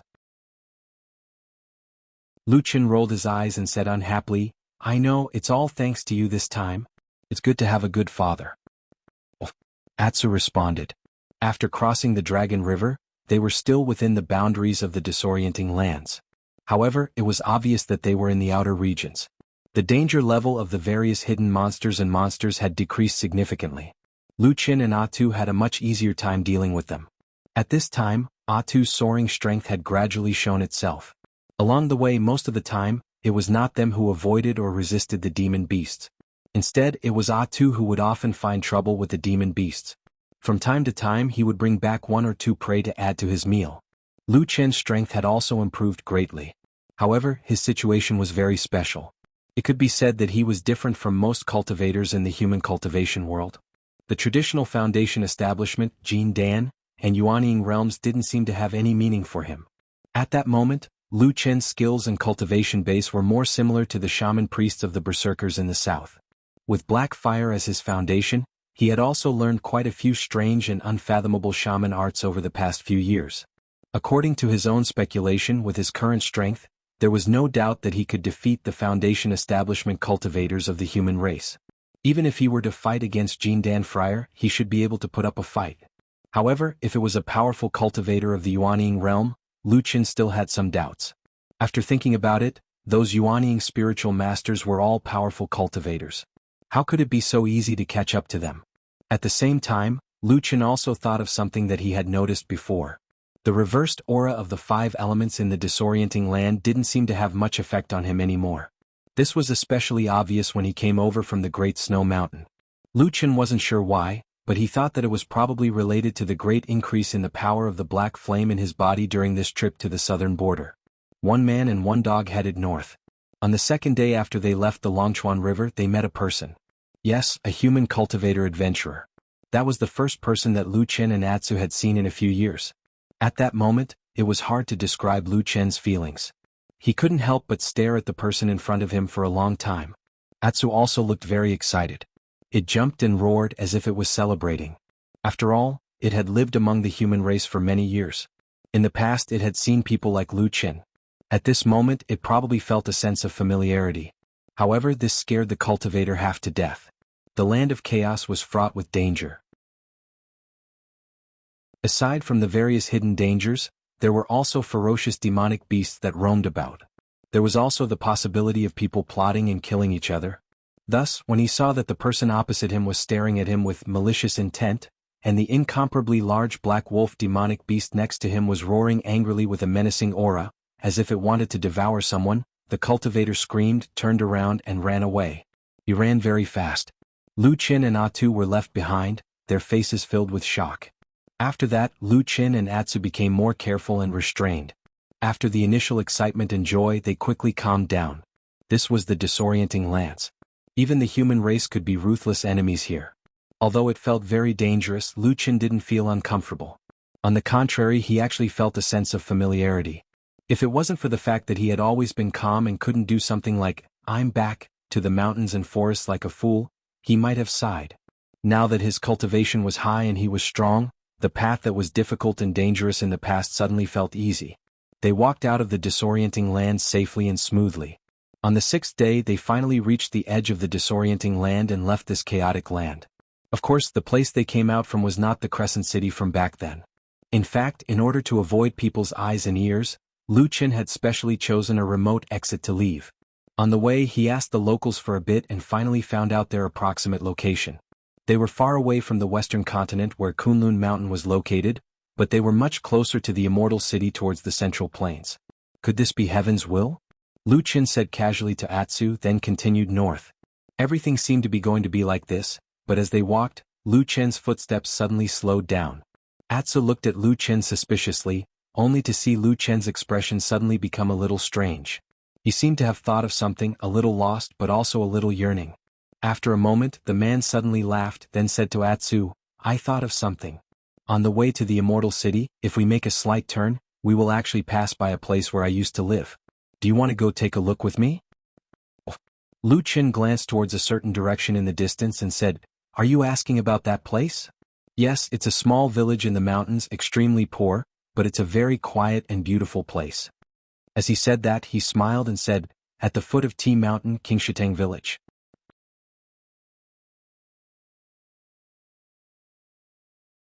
Chapter 375. Lu Qin had lived in Qingshiteng Village for 10 whole years. During that period of time he was like an ordinary person, living an ordinary life. He had his own joys and sorrows, and he experienced or even seemed to possess the life of an ordinary person. But sometimes in some unknown place he seemed to be a cold and lonely shadow, standing alone in a dark corner, looking at the world coldly. There was a huge gap between him and the ordinary people in the village and he could never blend in. Therefore, when Lu Qin once again saw the tall T Mountain from afar and the village entrance at the foot of the mountain, he saw the fertile farmlands on both sides of the flat road, and there were people planting seedlings inside. He was in a trance for a moment, feeling as if he had turned back into the idle, joking, and scolding Lu Qin in the village. He composed himself, then patted Atsu beside him, pointed to the T Mountain in the distance and said, "You're too big now. Not only will you scare people easily when you enter the village, you'll also attract unnecessary trouble. Go around the side and play on the mountain. I'll go to the Dragon Lake, at the top of the mountain to find you later." Atsu looked at him but did not show any emotion. After wagging its tail, it ran off on its own. The surrounding mountains were undulating, and very soon, Atsu's figure disappeared into the wilderness. Seeing that Atsu had left, Lu Qin turned and walked towards the entrance of Qingshiteng Village. The closer he got, the clearer the surrounding scenery became. Just like what he remembered, there were not many people on the road outside the village. Other than the occasional traveling merchants, he remembered that the busiest time of the month was probably when the people from the nearby Thousand Autumns sect came to purchase spiritual materials. The villagers who worked in the farmlands rarely raised their heads to look. Occasionally, some of them would look in Lu Qin's direction, but there was no emotion in their eyes. Instead, it was a look of numbness to life, to the world, and to their own fate.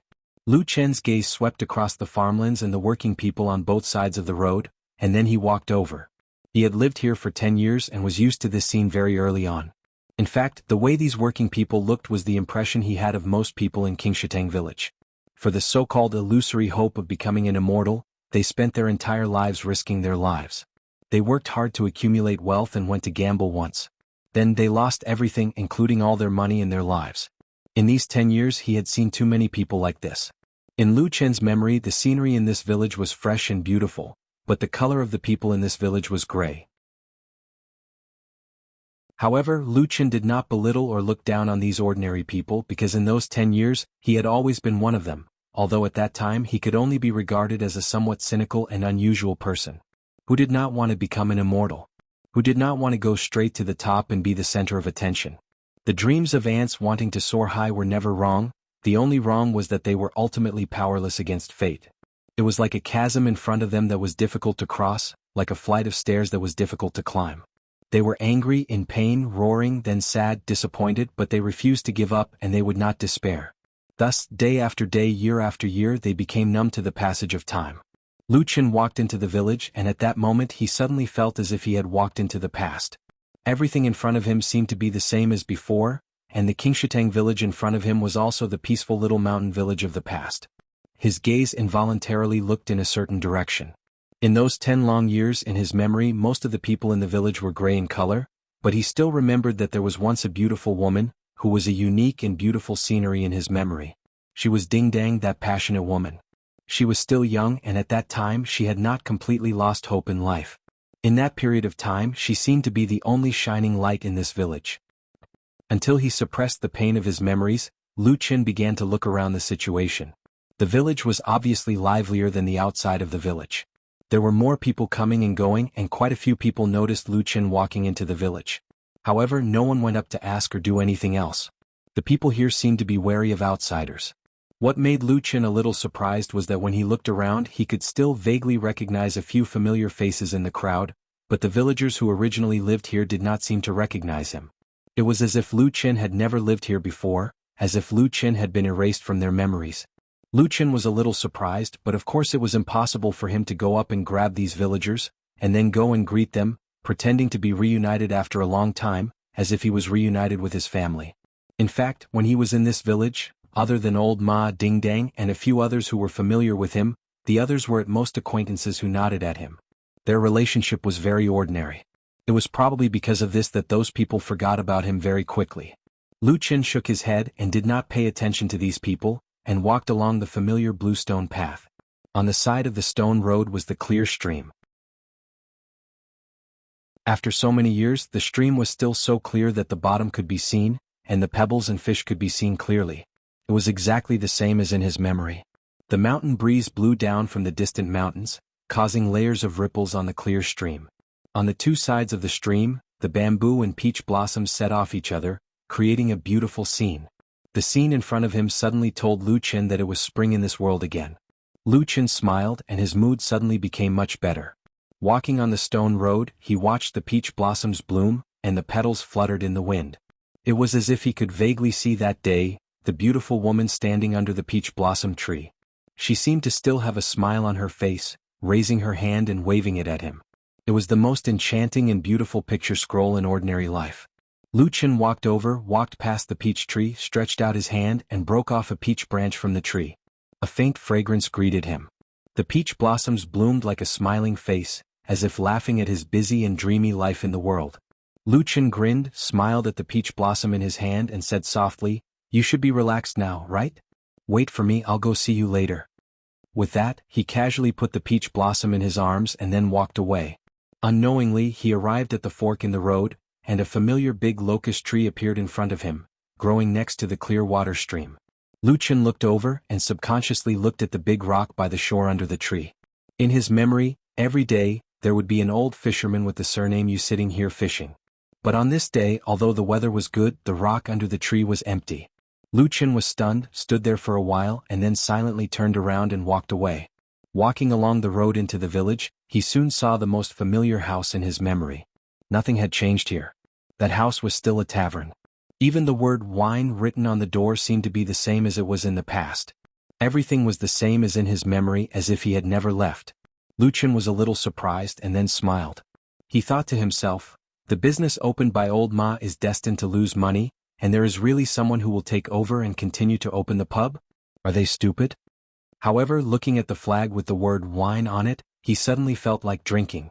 So he strode over. Countless memories of the past surged into his mind, and he felt a burst of warmth in his heart, although he didn't know where fatty old Ma was now. With this thought in his mind, he stepped in and at the same time said, "Boss, give me 2 jugs of wine." His voice suddenly stopped, and he stood at the door of the pub with a stunned expression on his face and looked at the counter in the pub. He saw that behind the counter, a fat man turned around with some difficulty, looked at Lu Qin, curled his lips and said unhappily, You've become good at drinking, didn't you only ask for a jug of wine before?"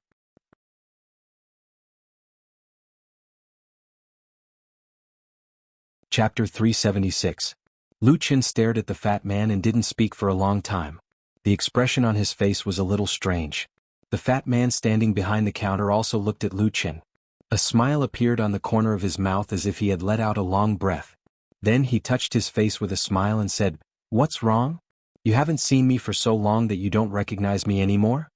This fat man was old Ma. Lu Qin couldn't be more familiar with this face. They had known each other for decades and lived together in this secluded Qingshitang village for 10 years. To put it bluntly, even if the fat old Ma was disfigured, Lu Chen would still be able to recognize him at a glance. Lu Chen shook his head and suddenly smiled. Then he said, "You damn fat man, you're still alive? I won't die even if you die." Old Ma pointed this out to Lu Chen very seriously. Then he walked out from behind the counter and walked in front of Lu Chen. He smiled and opened his arms. He said, "But fortunately you're still alive." "That's good." Lu Chen sighed. There seemed to be a look of contempt or impatience on his face, but in the end he still reached out his hands and hugged Old Ma. The two men hugged each other tightly. Seemingly intentionally or unintentionally, they each patted each other's back 3 times. Then they each took a step back and looked at each other. Suddenly they laughed together. Lu Chen put away the black short sword in his right hand. Old Ma hid a sharp and tricky-looking spike in his sleeve. At the same time he scolded jokingly, "Bastard, I saw that you really wanted to stab me in the stomach with the sword. I was so scared that I broke out in a cold sweat." Lu Chen spat and said disdainfully, "This kind of secret code after a long time was obviously thought up by you back then. I said it was useless but you still wanted me to remember it. Now you're the one making sarcastic remarks." "Scram." Old Ma said bluntly, "What I'm doing is the right way. Thanks to my ideas, we were able to live a stable life for 10 years. As for those who didn't use my method, their bodies are now lying all over the streets of Immortal City."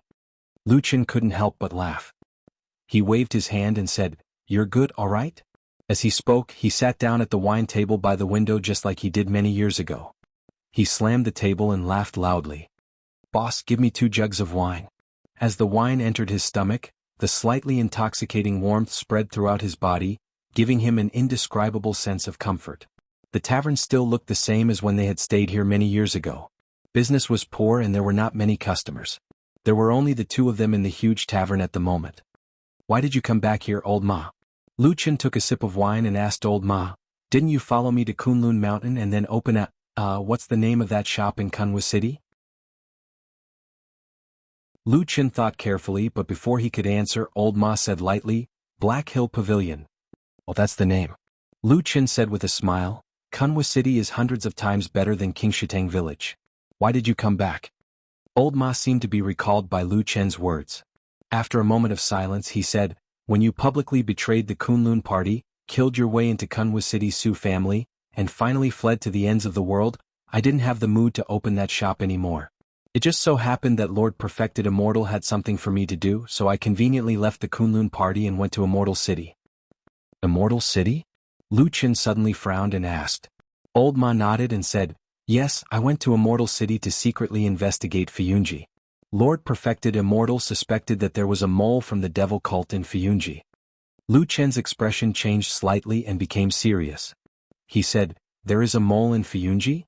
Old Ma took a deep breath and said, "Yes. Do you remember that you were attacked by people from Fiyunji when you were fleeing?" Lu Chen snorted and raised his eyelids. He looked at Old Ma and said, "Someone wanted to kill me. Of course I remember it clearly. I still clearly remember that at that time, I thought that damned Baldy had completely given up on me and was preparing to send people to kill me to silence me." Old Ma shook his head and said, "That's not the case. Lord Perfected Immortal had already secretly ordered that people from Fiyunji were not allowed to oppose you, let alone chase after you. I heard these words from him with my own ears. They were absolutely not lies. However, I don't know what happened but something unexpected happened. A portion of the Floating Cloud Division's men in the Land of Chaos started to attack you." Lu Chen looked indifferently at Old Ma and didn't say a word. Old Ma felt a bit helpless. He sighed and said, "I say you're good at everything but you're too suspicious. I really didn't lie to you about this and there's no need for me to lie to you." Lu Chen said, "So you found out about this?" Old Ma hesitated for a moment and said, "It's not all my work. At least Shuiying did a thorough check on her disciples. She probably found 3 or 4 people from Fiyunji. In the end she confirmed that most of them were spies from the evil cult." Lu Chen was silent for a moment. Nowadays the human race had been prosperous for many years. Many people had long lost interest in the rare evil cult. But in the human cultivation world, true Lord Tianlan of Zhengxianmeng and Fiyunji under his rule were the vanguard against the evil cult. But now, even Fiyunji was found to have spies from the evil cult. From this, it could be imagined that after more than 10 years of hardship, their power and strength were completely different from before. Lu Chen pondered for a moment and casually asked Old Ma, "What happened to those who were caught?" Old Ma said, At the East Market entrance of the Immortal City, they were executed in front of many people. Lu Qin was startled for a moment. He seemed a bit surprised and said, "Killed all of them?" Old Ma nodded and said with certainty, "Yes, killed all of them." No one in the tavern spoke for a while. Maybe it was because they heard that the spies hidden in Fiyunji were executed in public, or maybe it was some other reason. But after a moment, Lu Qin still asked Old Ma softly, "Is this what the damn Baldy wanted?" Old Ma was a bit hesitant. But after pondering for a moment, he still nodded slightly to Lu Qin and said, "Yes." "Okay, let's not talk about this." Lu Qin changed the topic and a smile appeared on his face. He stretched out his hand and patted Old Ma's shoulder and said, "When I returned to this village, I thought that maybe there would be great changes here, or maybe it would still be the same as before. But I didn't expect that you actually came back here." Old Ma curled his lips and said, "It's nothing. I helped True Lord to do that thing, and after catching the spies I didn't do anything else. So one day I suddenly thought that you wandered the world without any news. I didn't know where you would go. So in the end I came back here and waited, hoping that you would come back one day." Lu Qin murmured, "It's really like that. In the vast sea of people you actually found me." Old Ma laughed heartily and casually took a rag and wiped the table a few times. He then asked Lu Qin, "Oh right, I heard that when you were fleeing in the chaotic lands, not to mention how miserable it was, you often didn't have anything to eat for a whole day." Lu Qin snorted and lightly replied, "That's an exaggeration." Old Ma was obviously very familiar with Lu Qin. He put his hand on Lu Qin's shoulder and asked, "Oh right, where did you go after that? Why can't I find any news of you?" Lu Qin was a bit touched in his heart. He nodded and said, "If I said that I went to the southern wilderness these past few years, would you believe me?" Old Ma didn't even look at Lu Qin's sincere expression and calmly said, "Nonsense. I'd be a pig if I believed you."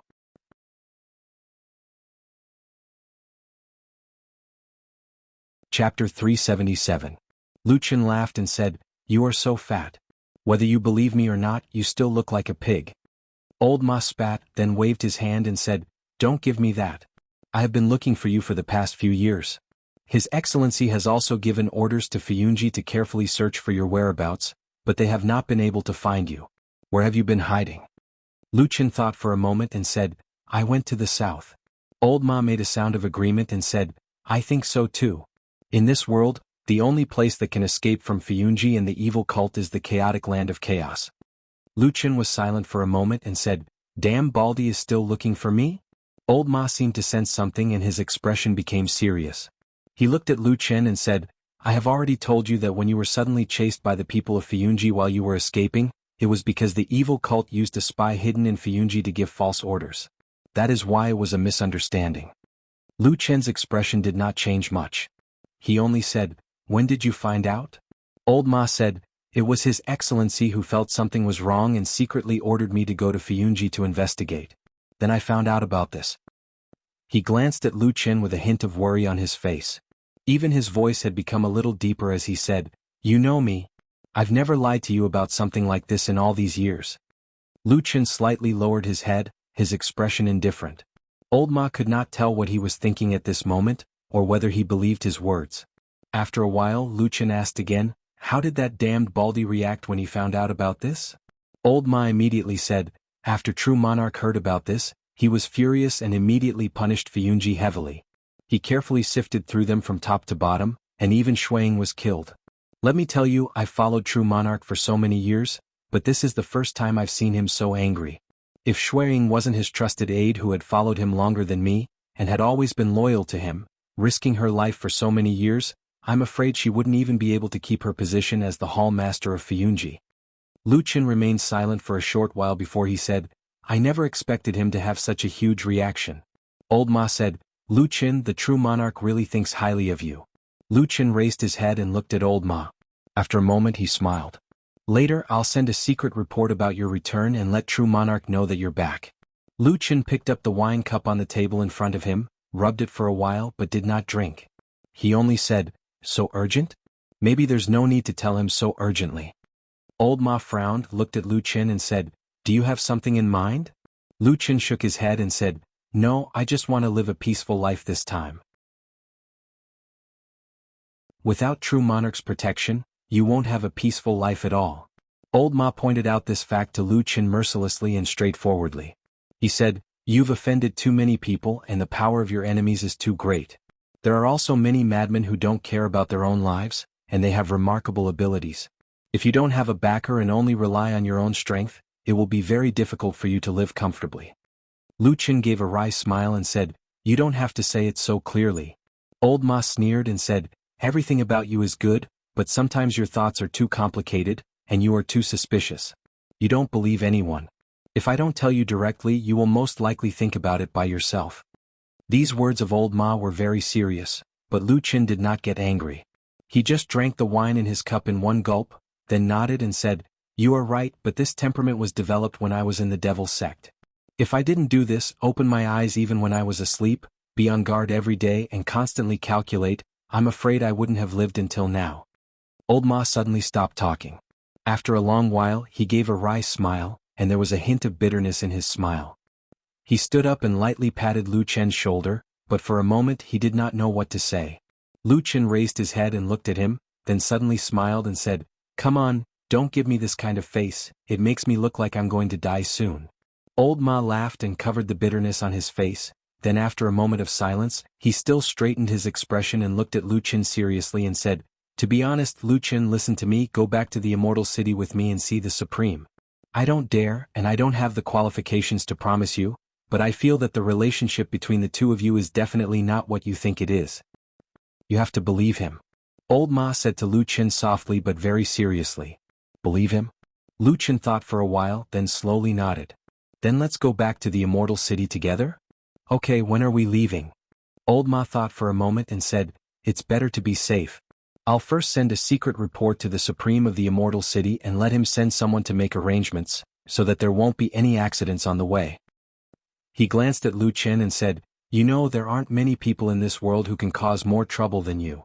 Lu Qin rolled his eyes at him and said, Okay then, you make the arrangements, I'm going out for a walk. Old Ma said, Hey, are you really going out for a walk? Don't tell me you're going to disappear without a trace after leaving the door? Lu Qin sneered and said, You're crazy, can't you be more normal? You believe everything I say, don't you trust me that much? Old Ma said sternly, You shadows are not normal people. Get lost. Lu Qin felt that his emotions were unusually complicated. He was a little relaxed but also a little worried and uneasy. No matter how he thought about it, it was probably because he still couldn't see through that damn baldy. But who cares, things were like this. Actually, some of what Old Ma said was very right and very reasonable. From the beginning until now, he never had much of a choice. He had always been tied to that damn baldy's pirate ship. If he didn't follow him, didn't believe him, what else could he do? Lu Qin strolled in the direction of the tea mountain. When he reached the foot of the tea mountain, he quickly saw the straw hut that he used to live in. Most of the people in this Qingshitang village lived in the village. Back then he was the only one who lived at the foot of the mountain. As for the reason, it was actually very simple. Every night, there would be a mournful sound of the wind that sounded like ghosts wailing and wolves howling. Not many people could bear it. Lu Qin felt a sense of familiarity as he looked at the lush greenery of the mountain and the familiar light aroma of tea drifting in the wind. He looked around and thought to himself, could this be the legendary feeling of homecoming? He slowly walked to the side of the straw hut. No one had lived in it for a few years and it was very dilapidated. More than half of the thatch was gone, and the rest seemed to have rotted. The door was tightly shut, but there was a hole in the wall next to it. He didn't know who did it. Lu Qin walked over and pushed the door open. With a low squeak, the door slowly opened. A slightly moldy smell filled the air in the straw hut.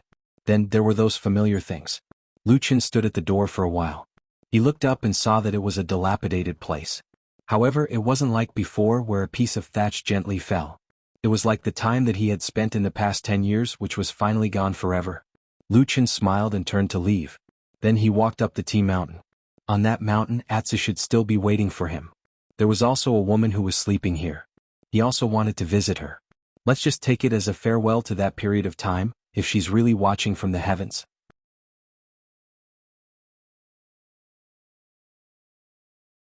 Chapter 378. On the way up the mountain, Lu Qin saw some traces beside the thatched hut and the edge of the forest. He was reminded of the tragic battle that happened on the last night he was here. Now that time had passed, those traces had become smaller and fainter. Lu Qin immediately recalled the time when he walked into Qingshitang village. He clearly remembered that the pursuit had affected the village, and that people had set many places on fire. However, the traces of the battle had basically disappeared this time. Everything had been covered up by new people, new houses, and new lives. Only the foot of the mountain far away from the village, a remote place where few people came, still had some traces of the battle. Lu Chen's gaze lingered on the traces by the roadside for a moment, then he walked up the tea mountain. In front of him was still a mountain full of green tea trees. When the mountain wind blew, the green leaves converged into a green ocean, undulating up and down. Countless spirit tea trees grew on this mountain peak. Everything was green as far as the eye could see. This also made the roads here extremely complicated and confusing. However, this was not a problem for Lu Chen. He had lived here for 10 years and he had walked up and down this tea mountain countless times. He could walk the roads here even with his eyes closed. He walked much faster than a few years ago, probably because he had recovered a lot of his cultivation. Soon he reached the top of the mountain. There were forks in front of him, each leading in a different direction. One was the sinkhole, the other was the dragon lake. Lu Chen naturally walked towards the dragon lake. The mountain breeze that blew against his face gradually brought with it a trace of moisture. As he walked closer, the sound of water could be heard from the front. Lu Chen was slightly startled. In his memory, although the dragon lake at the top of the mountain was not small, the water was calm all year round. Even the tides were very weak. Other than some ripples in the mountain breeze, there was almost no other sound. When the weather was good, the scenery here was also extremely beautiful. It could be said to be worthy of the praise of the green mountains, clear waters, and smooth as a mirror. However, Lu Chen quickly thought of something. He frowned slightly and quickened his pace towards the dragon lake. Not long after, he walked to the edge of the dragon lake. Sure enough, he saw a huge black dog playing around in the beautiful dragon lake. It dived into the water for a while, came out for a while, and then slapped the water with all its might. The water splashed everywhere and it was very lively. It was having a lot of fun. Lu Chen shook his head helplessly. He walked to the edge of the dragon lake and shouted towards the water, "Atsu, come up." Atsu glanced at him and shook its head. It looked like it was unwilling to do so. Lu Chen coughed, then said solemnly, "Come back, there are demon beasts in the dragon lake. I heard that there is a very powerful and vicious fish." As he spoke, Lu Chen paused for a moment and then subconsciously recalled. It seemed that when he was still here a few years ago, someone seemed to have mentioned this to him. However, too many things happened after that and a long time had passed. He actually couldn't remember it clearly. After hearing Lu Chen's words in the dragon lake, Atsu was stunned at first, then it barked at him twice, and actually swam towards him very obediently. This time, even Lu Chen was a little surprised. He didn't expect this stupid dog to be so obedient today. Originally, he thought that this time, it would probably take a long time to trick this big dog to come back. He didn't expect that with such a casual talk Atsu would actually come back. Atsu swam all the way back to the shore and then jumped onto the shore. Before Lu Chen could walk away, the big black dog's whole body shook violently. Suddenly, water splashed like rain, drifted in the air, and then fell with a pitter-patter. Lu Chen jumped away, glared at the stupid dog and then turned to walk forward. Very quickly, he saw the grave that was piled up on the shore of the dragon lake.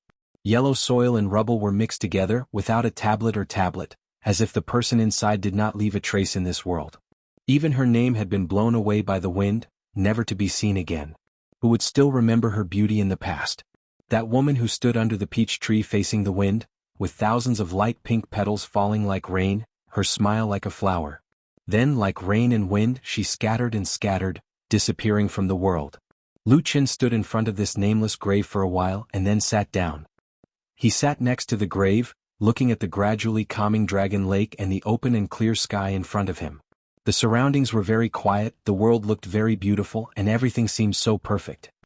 He was like a good friend that he hadn't met for a long time, sitting side by side looking at the world, and then he smiled, using his hand to lightly pat the stone beside him, saying, "I've come to see you, Ding Dang. Actually, sometimes I think if you didn't die back then, what kind of relationship would we have?" Lu Chen looked into the distant sky, as if he was chatting with a beautiful girl who was currently smiling and sitting beside him, quietly listening to him speak. With a trace of a faint smile, he said, "Actually, I thought about many results and sometimes I thought it was very beautiful. But later on, I gradually realized that I was actually lying to myself." He touched the silent grave and softly said, "If you didn't die, I think the two of us wouldn't have a good ending. Either I let you down or I harmed you." He smiled, but his smile was a bit bitter, saying, You see, I was a bit angry at you back then, angry that you didn't want to be infatuated with me and chose someone else. But now that I think about it, not choosing me was actually very good. Although you were also blind, choosing another scum. AI, so you caused your own death. You're such an idiot. At this time, Atsu walked over from the side, curiously circling around Lu Chen twice, and then sniffing the ground around him, seeming to be a bit interested in the grave beside him. But very quickly, Lu Chen reached out a hand and hugged its dog head, saying, "This is a very important friend of mine, you must respect her a bit." With its head clamped by Lu Chen, Atsu did not have any intention of resisting, and instead conveniently laid down, snuggling up to Lu Chen's side. Only when its gaze swept over the pile of yellow soil, it still couldn't help but be curious. Lu Chen shook his head and softly said, "Things of the past, even if I told you, you wouldn't understand, so I won't say it." Woof. On this day, Lu Chen stayed by the Dragon Lake on the Tea Mountain for most of the day. He only came down the mountain when the sky was getting dark and returned to the small pub. As soon as he entered the door, Old Ma came up to him, pulled him in and then closed the door, saying, "Why are you only back now?" Lu Chen was not bothered and said, "I went up the mountain for a walk and looked at the scenery in the past." "What's wrong?" Old Ma said seriously, "I've already reported your matter, and I used the most secretive and fastest secret channel. Stay here tonight, at most in another 8 to 10 hours, the perfected cultivator might come back with news." Lu Chen was shocked and said, "So fast? That's not possible unless that damned Baldy is near Qingshitang village. Otherwise, from what I know, it would take at least 2 to 3 days for you to pass the news to Fiyunji, right?" Old Ma chuckled and said, "Hee, that's a secret, but I can tell you that as long as I find the perfected cultivator, there is a special supernatural power that is extremely fast." Lu Chen looked at him and suddenly laughed and nodded, "All right, I'll wait here and see what that damned Baldy thinks of me, and if he will like me coming back."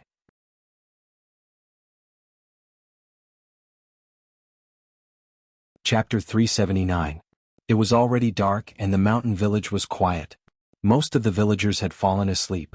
Except for the faint starlight in the sky, the village at the foot of Tea Mountain was dark. Only this small tavern still had some inconspicuous light. Lu Chen and Old Ma sat opposite each other and drank. They opened the window and looked at the night sky outside. The cold night wind blew in from outside, causing the candles placed on the table to flicker. It also reflected on their faces, making them look gloomy. Old Ma walked over and closed the window. The howling wind suddenly subsided, and the tavern became quiet. Then he turned to Lu Chen and said with a smile, "In the 10 years we lived here, we often sat here and drank like this in the middle of the night. Now that I think about it, it seems like a long time ago." Lu Chen thought for a moment and said, "It has been a long time. I remember that we drank like this many times in the first 3 or 4 years when I first came here. At that time my mind was unsettled and I was injured. I always felt angry and irritated." Speaking of this, he pondered for a moment, but picked up the wine glass in front of him and raised it to Old Ma. "Thank you." Old Ma sat opposite him and said, "Thank me for thanking me for nothing." Lu Chen said, "Thank you for drinking with me and chatting with me in those days. Even when I scolded you for no reason, you tolerated it. Was not easy." He smiled as if laughing at his old self. Then he raised his glass to Old Ma and drank it in one gulp. Old Ma looked a little relieved. He smiled and nodded. He also picked up his glass and took a sip. Then he said to Lu Chen, "It was so long ago and you still remember it. It's just a small matter, not worth mentioning." Lu Chen was silent for a moment, and his face showed a little seriousness. He said to Old Ma, "I have almost no relatives in this world, and the only friend I can talk to is probably you. Therefore I have always kept these things in mind." Old Ma was startled. He was probably surprised by Lu Chen's words. But very quickly he lowered his head so that no one could see his expression. After a while he suddenly raised his head with a smile and said to Lu Chen, "If you really want to repay me, why don't you repay the debts you owed me years ago? Drink." Lu Chen picked up the wine pot on the table and filled Old Ma's cup. He smiled and said, "We haven't seen each other for a long time. Don't mention those unhappy things." Old Ma was speechless. "I have something to ask you," Lu Chen said to Old Ma. Old Ma nodded and said, "Yes, go ahead." Lu Chen was silent for a moment and said, "After the full moon night of the Kunlun party, I escaped from Kunwu City and fled all the way to the end of the world. I have never returned to Mount Kunlun. After I left, how was the situation in Mount Kunlun?" Old Ma looked at him and said, "Do you want to know about the situation of the Kunlun party and Lord Perfected? or do you want to ask about the other people under them? Lu Chen smiled and then he said, I can't hide anything from you. Tell me about it. Yes. Old Ma paused for a moment, probably thinking about how to organize his words. After a moment he said, the Kunlun party still suffered some damage. The most important thing is, of course, the sudden death of Hakushin Jinkuin, one of the 2 deity transformation stage perfected cultivators in the past. This is a loss that can't be made up for in any case. But no matter what, there is still another deity transformation stage perfected cultivator in the Kunlun party. As long as perfected cultivator Tianlan is there, no one in the world dares to look down on the Kunlun party. So in general the Kunlun party hasn't changed much. Life has to go on. Even if one of the legendary spring, summer, autumn and winter peaks suddenly crashed and destroyed, no more disasters happened to the Kunlun party. But now, on Mount Kunlun, perfected cultivator Tianlan's words are basically the law. Lu Chen frowned and said, what about the original sect master, perfected cultivator Idle Month? She's in seclusion. She said that she's seriously injured and can't attend to matters. Old Ma's lips curled into a sarcastic smile. He pointed his finger at the sky above Lu Chen's head and said, I heard that perfected cultivator Idle Month's injury is so serious that she needs at least 10 years of seclusion to recover. So now, even the position of sect master is held by the former first seat of Bai Chao Tang of the Kunlun party, perfected cultivator Chen Deng. Lu Chen looked at him and Old Ma also looked at Lu Chen. They looked at each other for a moment, then shook their heads slightly. After a while Old Ma said again, as for the rise and fall of power in the Kunlun party, you can probably imagine it.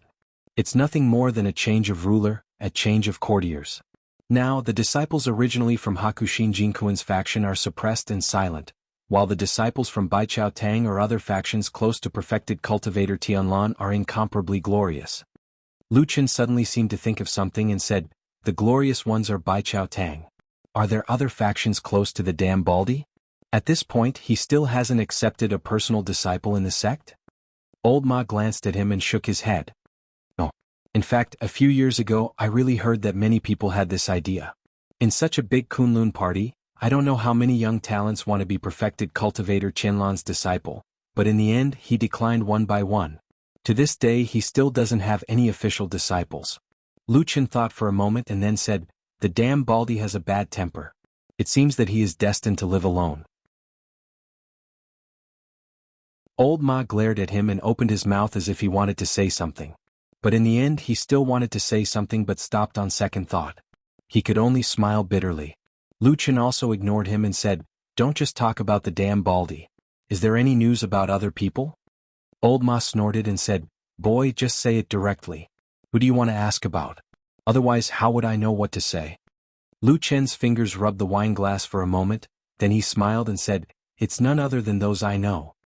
Just tell me. Old Ma was silent for a moment and said, in recent years, perfected cultivator Tianlan has focused on cultivating the new talented disciples in the sect and doesn't have too many sectarian views. Therefore, the original talented people in the Kunlun party have become more brilliant, and there are also a few new people who have risen later. Su Qingjun is the most famous one. Her cultivation is brave and vigorous. Together with He Yi, she is known as the most outstanding disciple of the next generation of the Kunlun party. In Kunwa City, the Su family is also becoming more and more famous. Lu Chen looked at the wine glass in front of him in silence. After a long time he nodded and said, yes, she's not bad. Based on my understanding of her, she should have achieved such achievements. Old Ma said indifferently, these years the Su family has spent a lot of money to search for the murderer who killed their young master. Lu Chen raised his head and looked at him.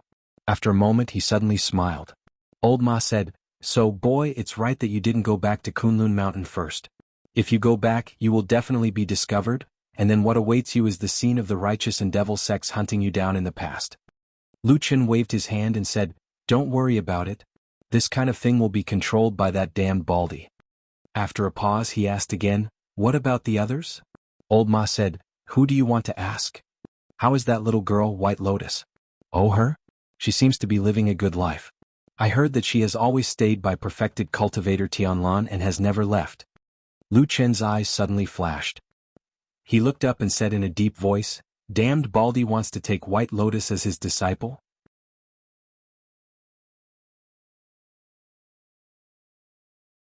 Chapter 380. Old Ma was stunned for a moment, Then he shook his head and said, I haven't heard of that. I don't think so. Lu Chen looked at him for a while, then nodded and said nothing more.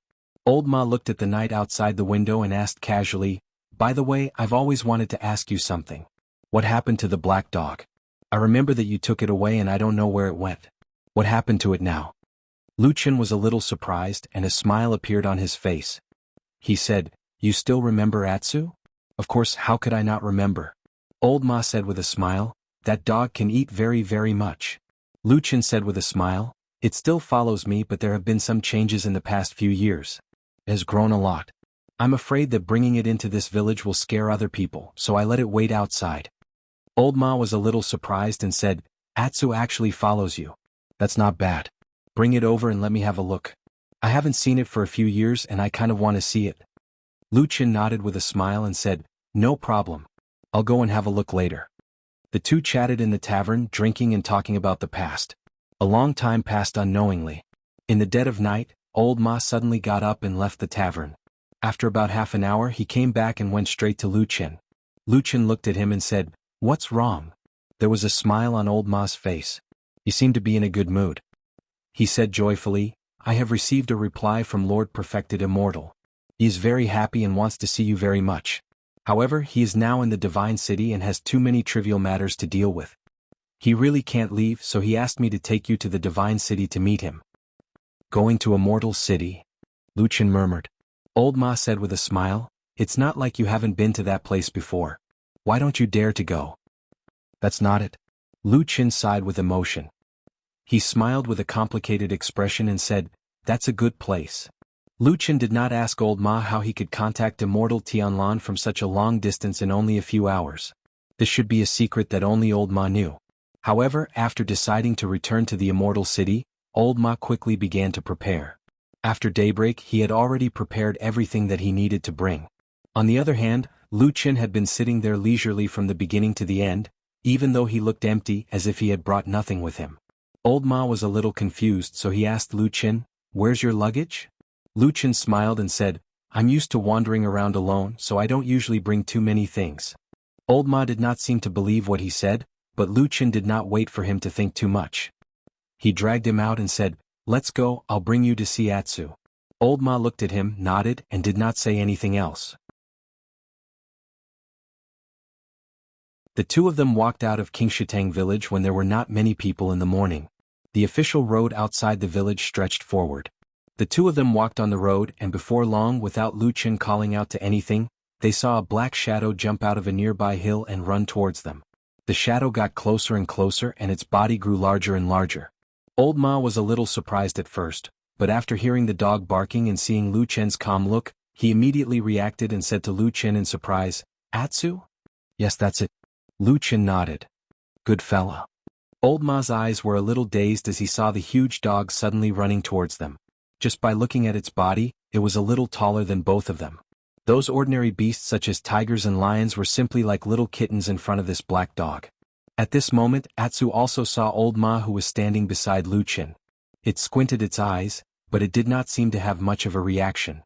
Old Ma was a little annoyed and complained to Lu Chen, this fella is a little heartless. Back then, in Kunwa City at the foot of Mount Kunlun, you left it with me. I took care of it with all my might and never neglected its food and drink. I didn't expect that in just a few years, this dog would no longer recognize me. Lu Chen laughed and casually pushed Old Ma's shoulder. He jokingly scolded, you're actually arguing with an animal? Old Ma mumbled, anyway that's the logic. It's a pity that I had so many meat bones back then.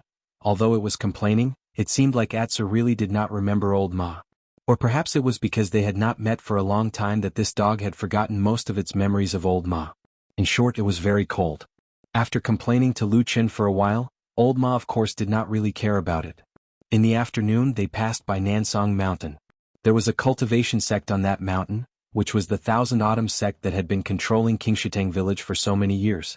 Within a radius of tens of miles, apart from the occasional cultivators from other sects that passed by, the Thousand Autumn sect was basically the ruler of this land.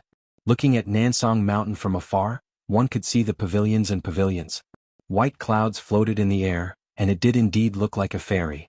Lu Chen glanced at the mountain and asked Old Ma, how's the Thousand Autumn sect doing lately? Are they still doing that shady business of cheating people of their spirit stones? Olma shrugged. They've never stopped.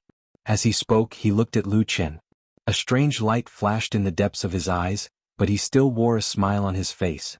He asked casually, "Why, you don't like them?" Lu Chen looked at the beautiful scenery on the mountain in the distance.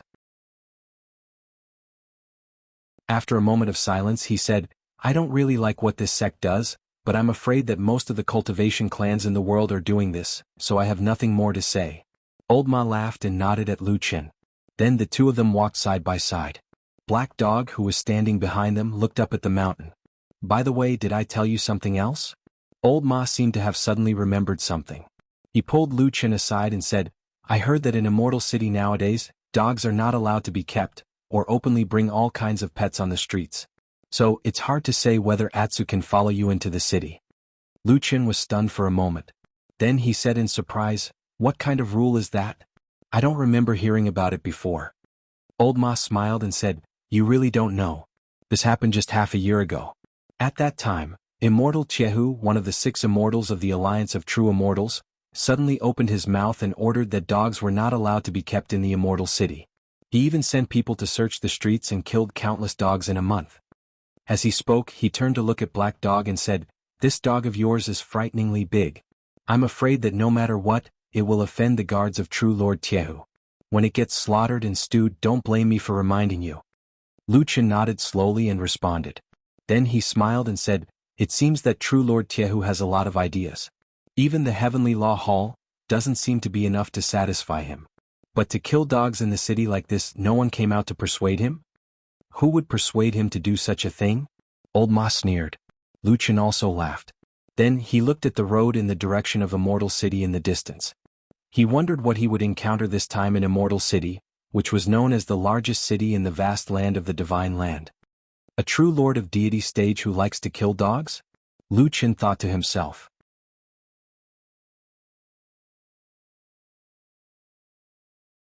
Chapter 381. Huashan perfected cultivators were high and mighty figures in the cultivation world of the human race. They were revered by all. Every Huashan perfected cultivator's status was similar to that of a demigod. And in the Immortal City, or in the world's most powerful Zhangxianming, the 6 Huashan perfected cultivators could be said to be the most powerful figures. It was not an exaggeration to say that they were directly in charge of the life and death of all living beings. Since the status of Huashan perfected cultivators was so high, they naturally would not pay attention to some insignificant matters. Moreover, these perfected cultivators all had a large group of people following them. Naturally, there would be a large group of people helping them. Therefore, this was the first time in many years that Lu Chen had heard that a Huashan perfected cultivator would actually pay attention to the problem of whether there were many dogs in the Immortal City. It was a bit like a legendary dragon suddenly paying attention to an insignificant ant in the dust at its feet. This Jianghu perfected cultivator is a bit interesting. Lu Chen said to Old Ma as they hurried along. "Have you seen him?" Old Ma shook his head and said, "I haven't seen him. The 6 perfected cultivators in the Immortal Alliance are all high and mighty figures. Other than this one from our own family, I don't have the qualifications or the opportunity to see them." "It's just a meeting. How can it be considered an opportunity?" Lu Chen said disapprovingly. Then he pondered for a moment and said, "But if there really is such a ban, it will be a bit troublesome. It won't be easy for Atsu to follow me into the city." Atu, who was following beside him, seemed to understand a little, and its large dog head came over to take a look. Lu Chen smiled at it and rubbed its head, saying, "It's all right, if worst comes to worst, you can just wait for me outside the city. And it's not impossible. Wait for me to think of a way. Maybe I can bring you into the city." Then he glanced at Old Ma and said, "According to what you said, there is not a single dog in such a large territory in the Immortal City?" Old Ma immediately shook his head and said, "Of course not. There were hundreds of millions of people in the Immortal City. Even if it was impossible for everyone to have a dog, there were still many dog lovers. After Taihu True Monarch's dog prohibition order was issued, many dogs were indeed hunted and killed. All kinds of dogs on the streets of Immortal City also disappeared for a while, but there are definitely still many dogs left in the city." Lu Chen raised his eyebrows slightly, looking a little curious. Smiling, he said, "Seems like the Immortal City is indeed a place with crouching tigers and hidden dragons. There's actually someone who dares to ignore the ban of a soul formation perfected lord." And from what you said, it seems like there are quite a number of such people? Old Ma thought for a while and said, not necessarily. After all, he is a perfected cultivator. Everyone has to be careful. But in the Immortal City, there are still quite a few people who still keep dogs. It's just that everyone is a little more restrained and no longer swagger their dogs on the streets like before. They keep them at home? Yes, they usually keep them at home and occasionally bring them out for a stroll. They just have to be careful. After all, the people who still keep dogs now have some status. Those guards who kill and ban dogs in the city mostly turn a blind eye when they see them. Lu Qin nodded and asked again, then the dogs that were killed in the past? Old Ma sneered and said, of course it's the dogs of those commoners. Oh, there were indeed quite a few wild dogs in the Immortal City, so they were all killed. In the past, there would often be incidents of mad dogs biting people in the Immortal City. You know, in that kind of place it's very easy to have mixed blood wild dogs and the like. Every year, there are actually quite a number of people who are bitten to death by mad dogs. But after Taihu True Monarch's ban was issued, the situation became much better. And then it seems that this ban is not completely without its benefits. Lu Qin said with some surprise. Old Ma laughed and said, you can say that. But this matter, we small characters and commoners take it seriously. People like Lord True Monarch definitely don't care about it. Maybe he will just casually give an order and then be too lazy to care. I heard that the people who carry out this ban under Taihu True Monarch have done some unbearable things and caused a lot of public anger. What do you mean? Lu Qin looked a little curious. Old Ma laughed and said, what else can it be? It's nothing more than those tricks of bullying the weak and fearing the strong and bullying the kind. These people don't dare to provoke the rich and influential families, but when it comes to bullying the commoners, they don't hesitate to come and catch the dogs. At the same time, there are also extortion and blackmail. I haven't been in the Immortal City these days, but I heard that because of this ban, there is a foul atmosphere and the people are boiling with anger. Lu Qin frowned and said, so bad? That Taihu True Monarch doesn't know about it?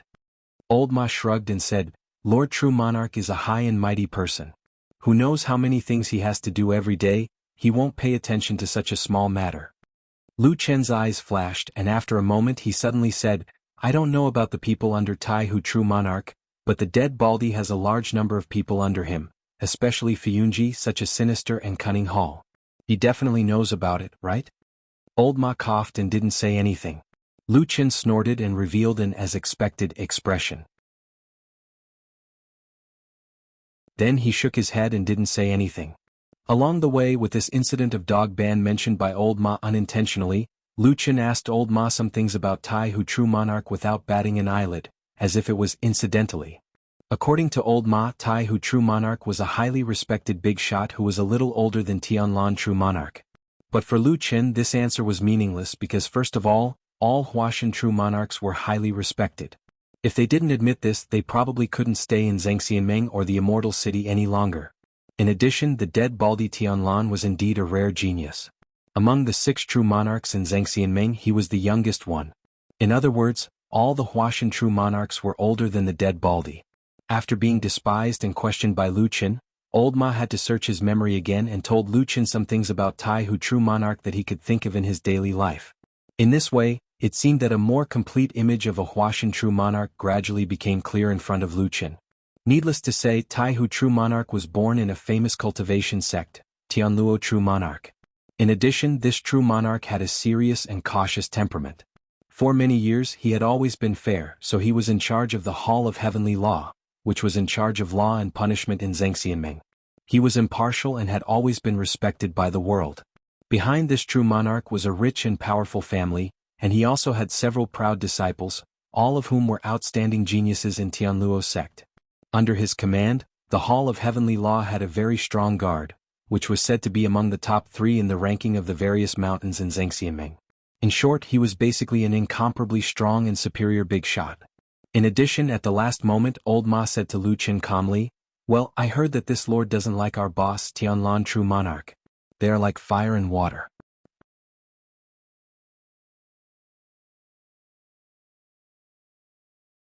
Chapter 382. How so?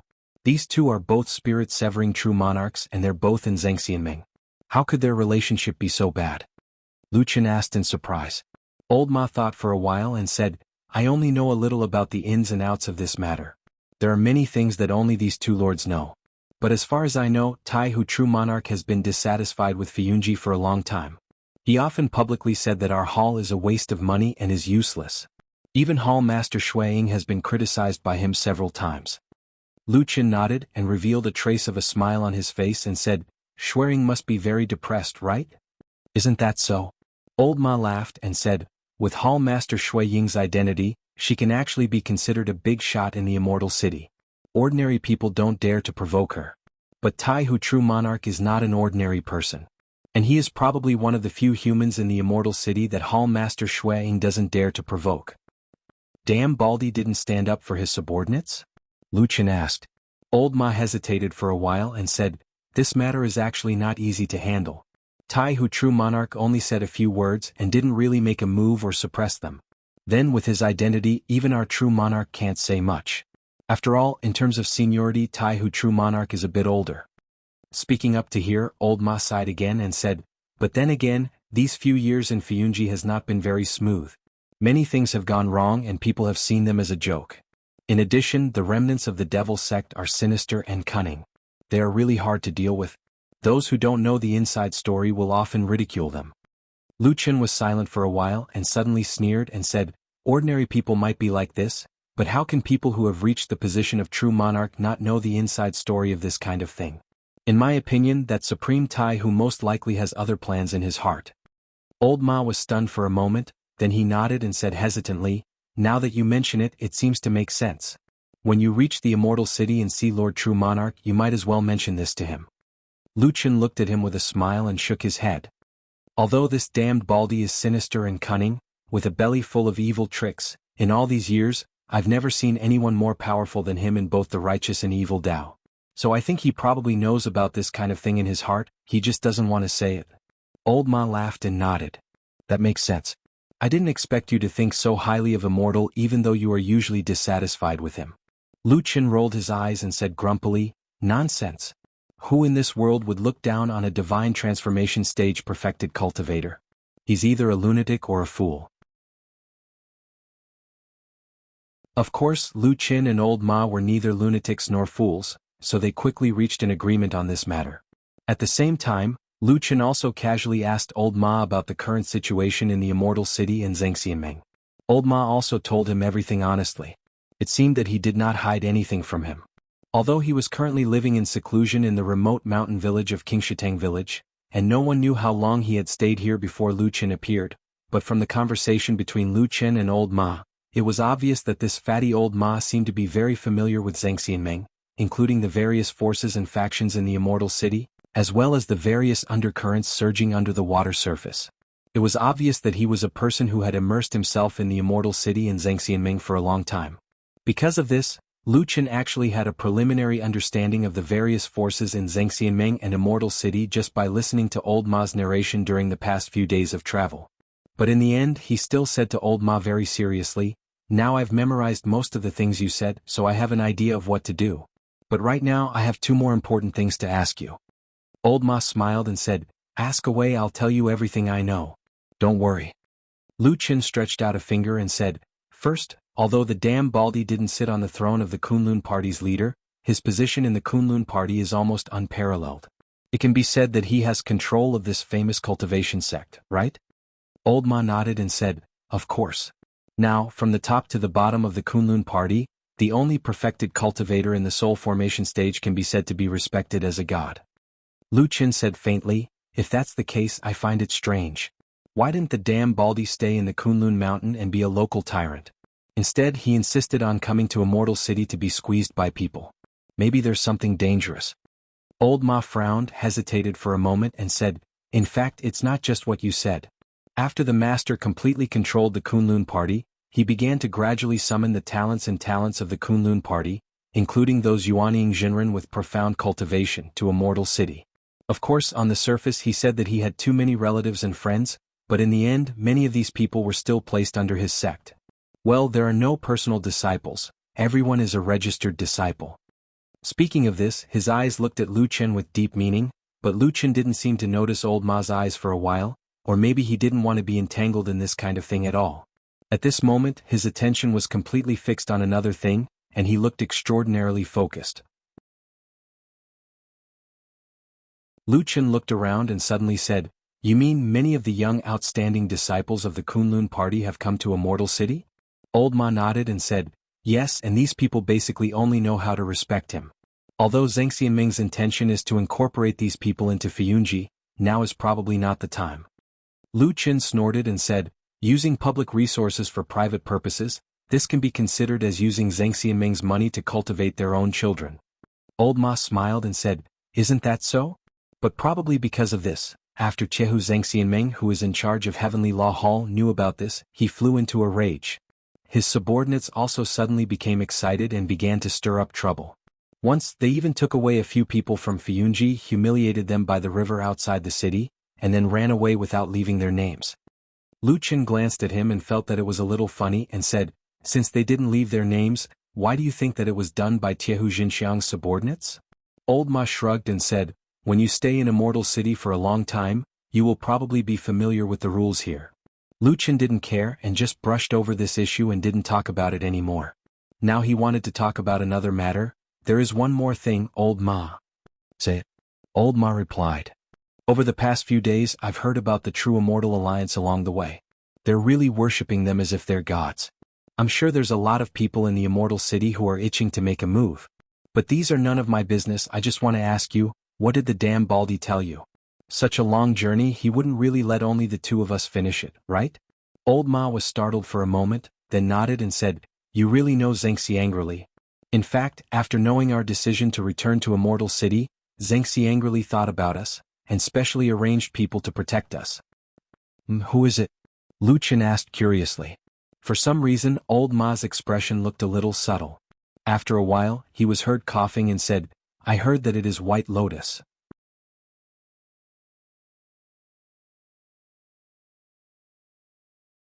Chapter 383. Her again? Lu Chen was obviously startled. After a moment of silence, he said to Old Ma with a strange expression on his face, "If I remember correctly, White Lotus should be the last disciple of Hakushin Jinkuin in the past, right? That damn Baldy actually treats her differently, it really doesn't seem like his character." Old Ma shrugged and said, "Who knows? That little girl's identity has long been made public, at least in the Kunlun party, everyone knows about it. But don't think too much about it. Although Perfected Immortal has always kept White Lotus by his side for the past few years, he has never officially announced that he wants to accept her as a disciple." Lu Chen shook his head, his face calm, and said, "I won't think too much about it. I don't care who that damn Baldy wants to accept as a disciple. I just feel a little strange that he would actually keep Hakushin Jinkuin's disciple by his side." Old Ma smiled and said, "When I first heard about this, I actually felt a little strange in my heart, but Perfected Immortal's heart is as deep as the sea, and his plans are far-reaching. It's not a big deal that I can't see through it." Lu Chen didn't immediately respond to him, but just walked forward in silence for a while. After a while, he suddenly opened his mouth and said, "I have a guess about what that damn Baldy is thinking. Do you want to hear it?" Old Ma's body paused and he turned to look at Lu Chen, only to see that Lu Chen had a gentle smile on his face. Old Ma looked at him for a while and then said, "I don't want to hear it." After saying that, he continued to walk forward, leaving Lu Chen standing in the same place. Lu Chen's face finally revealed a trace of astonishment, but then he laughed and sped up his pace to catch up with Old Ma. Walking side by side with Old Ma, Lu Chen said with a smile, "Damn fatty, I haven't seen you for a few years but you look a lot smarter." "Bah." Old Ma spat at him then sneered, "The superior is respected. Those who dare to pry into the private affairs of the venerable, especially those in our line of work, never live long. I'm still young. I don't want to die early." After that, Old Ma continued to walk forward without looking back. It seemed that he regarded Lu Chen as a snake or a scorpion. Lu Chen, on the other hand, didn't seem to mind and even laughed. He caught up with him in a few steps and said with a smile, "That damned Baldy still thinks highly of you. What are you afraid of?" "Bullshit." Old Ma looked very annoyed and said grumpily, "No matter what, I'm just a subordinate who runs errands for the immortal. It's our duty to abide by the rules and not overstep them. On the contrary, you are the one who has a close relationship with the immortal. You can say whatever you want, but I don't want to touch it at all." Lu Chen looked at him and said with emotion, "Nowadays even you have become so smart. It's really hard to mix in the underworld of cultivation." Old Ma ignored him and just walked forward with his head down. Lu Chen stretched and said, How about this? I'll say a few words to myself now. Just let it go in one ear and out the other. After all, we have a good relationship. Old Ma remained silent, as if he had completely covered up Lu Chen's voice. However, Lu Chen could still clearly see through some slight movements of Old Ma's body that this guy was secretly stretching his ears to listen carefully. Lu Chen didn't care. He coughed and said after a moment of silence, "Based on my understanding of that damned Baldy, if the infighting in the Kunlun party was really just a fight between him and Hakushin Jinkuin, then now he would never take care of Hakushin Jinkuin's disciples." Lu Chen nodded to the expressionless Old Ma next to him, and then said very clearly, "He is not the kind of person who is magnanimous. In the past, when someone angered him, it would have been fine if it was an ordinary mortal, because that damned Baldy couldn't afford to find trouble with mortals. But if it was a cultivator who angered him, the result was usually not good." Old Ma coughed and said, "Now, Lord Perfected Immortal has already cultivated his moral character, and his temper has become very good. Those things in the past will not happen again." Lu Chen sneered, obviously not believing what Old Ma said, and then said to himself, "Because of this damned Baldy actually showed great kindness this time. There's something wrong." "What's wrong?" Old Ma couldn't help but ask. "He must be buying people's hearts." Lu Chen said seriously, "After that damned Baldy defeated Hakushin Jinkuin and took control of the Kunlun party, there must be many people watching what he did and they must be anxious. But as long as this news gets out, probably everyone will think that if this perfected immortal Tianlan can even take care of his senior brother's last disciple, isn't this very righteous?" Old Ma coughed and then said seriously, "Lord Perfected Immortal is really righteous, but this matter actually has nothing to do with that little girl named White Lotus, right?" Lu Chen smiled and said, "In addition to buying people's hearts, that damned Baldy kept White Lotus by his side to cultivate, there is probably one more important reason." Old Ma couldn't help but be curious and asked, "What is it?" "She's a five-pillar genius." Lu Chen smiled, but when the smile was reflected in Old Ma's eyes, it seemed to be a little cold at that moment, and in his ears, Lu Chen's voice continued to echo, "Such a genius is rarely seen in 1,000 years, and even if there is one, she may not be able to enter the Kunlun mountain. How could that damned Baldy give up such a chance?" He smiled, looking very happy and gratified, and said to Old Ma with a smile, "Don't you think so?" Old Ma was in a daze for a while and suddenly turned around and strode forward, muttering at the same time, "What a mess, I'm confused." Lu Chen and Old Ma met White Lotus on the fourth day after they went out. On that day the sky was a little gloomy and it was almost dusk. Even Atsu, who was following them, looked a little sleepy. Lu Chen discussed with Old Ma to find a place to rest first, and then continue their journey the next morning. While they were chatting, Atsu, who was originally lying at Lu Chen's feet, suddenly quivered, and then its ears pricked up, it opened its eyes and looked forward. Lu Chen and Old Ma seemed to feel that something was wrong at this moment, and then they saw the last ray of sunset in front of them. The pale golden light sprinkled on the ground, and the leaves and weeds on both sides of the road seemed to be plated with a layer of golden light, shining beautifully and admirable. A girl in white appeared on the road in front of them, looking in Lu Chen's direction with a frosty expression. Lu Chen's eyes met hers, and for a moment he was also filled with emotions. He thought that if it wasn't for the bad luck, this girl in front of him might have fallen into the barbarian wasteland in the south with him. However, it was a little boring to think about these things now, so Lu Chen smiled and waved at White Lotus. White Lotus looked at him and then at Old Ma and finally slowly looked down, and saw the big black dog lying next to Lu Chen. A huge black dog, which looked more like a demon beast than a domestic black dog, was lying there, and looked like it was about to fall asleep. White Lotus suddenly shouted, "Stupid dog, how long has it been and you already don't recognize me?" Atsu's body suddenly trembled, and then it slowly raised its head, looking at the girl in white in front of it. After a moment, Atsu suddenly let out a whine, and a trace of fear appeared on its face.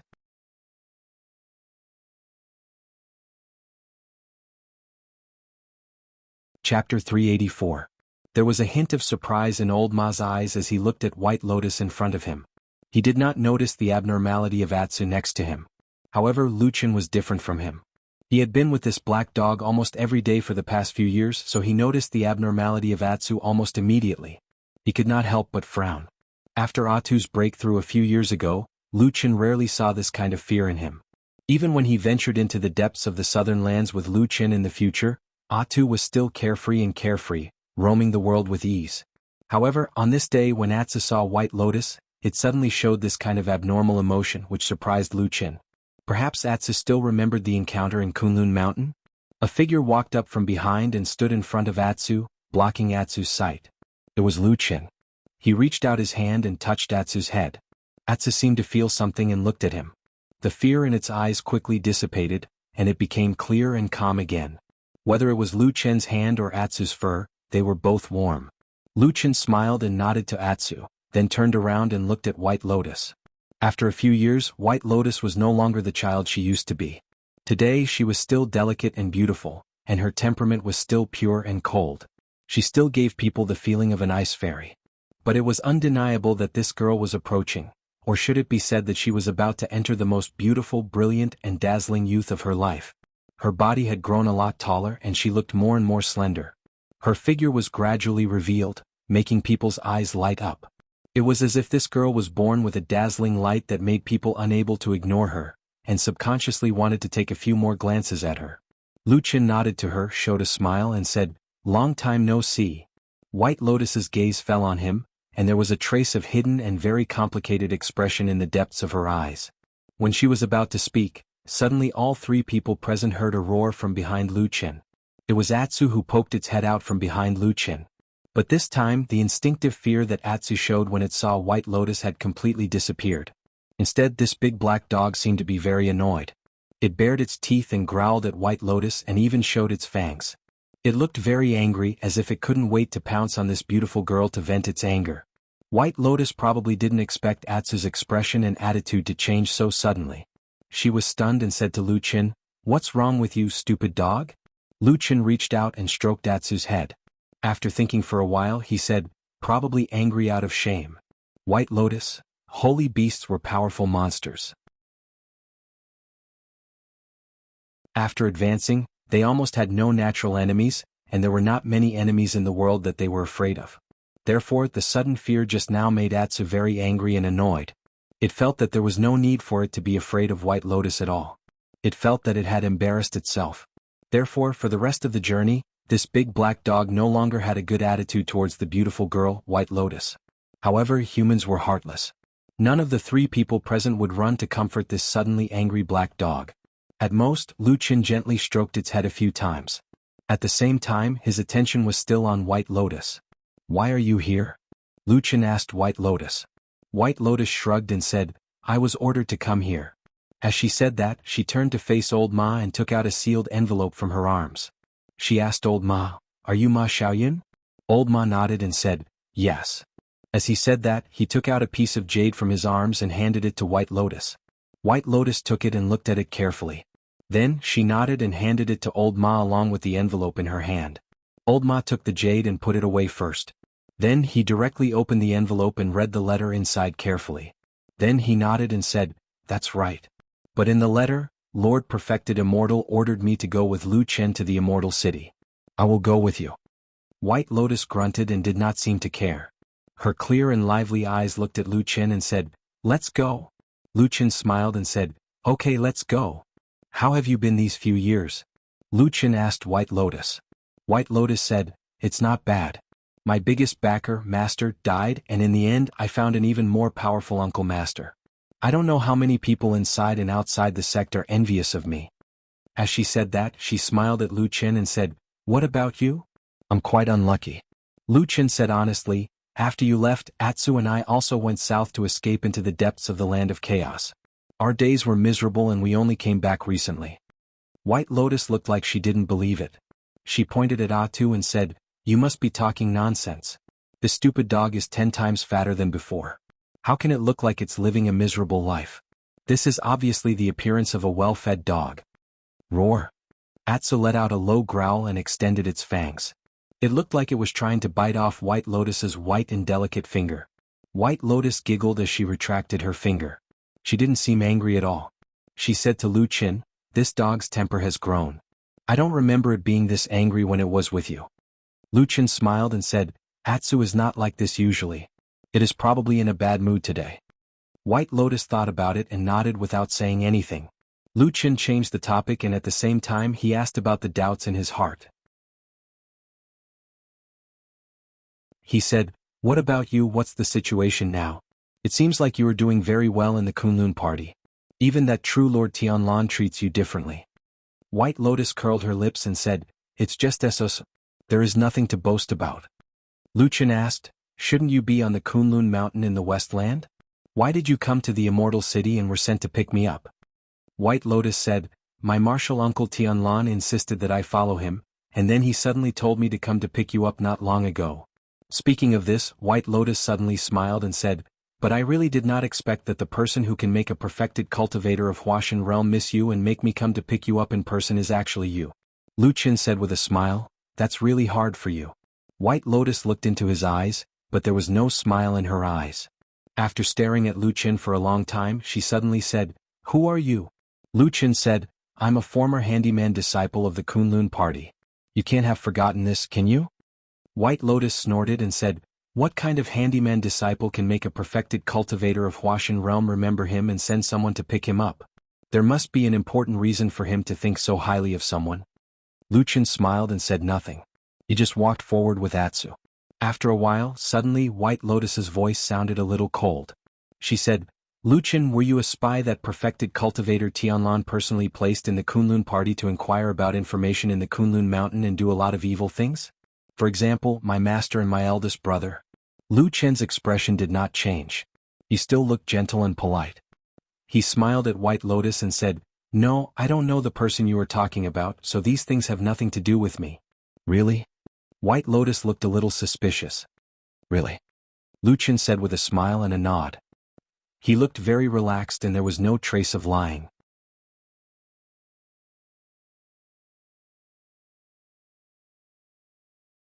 Chapter 385. What do you think of White Lotus as a person? This was the first question Lu Chen asked Old Ma when they chatted privately that night after they rested for the night. Because of safety concerns, they did not enter the cities and towns along the way, but directly slept in the wild. Fortunately, sleeping in the wild was not difficult for cultivators like them. At night, because of the difference between men and women, and because White Lotus was also a neat freak, or because she was not used to being too close to others, she hid far away and slept. Old Ma glanced at White Lotus in the distance.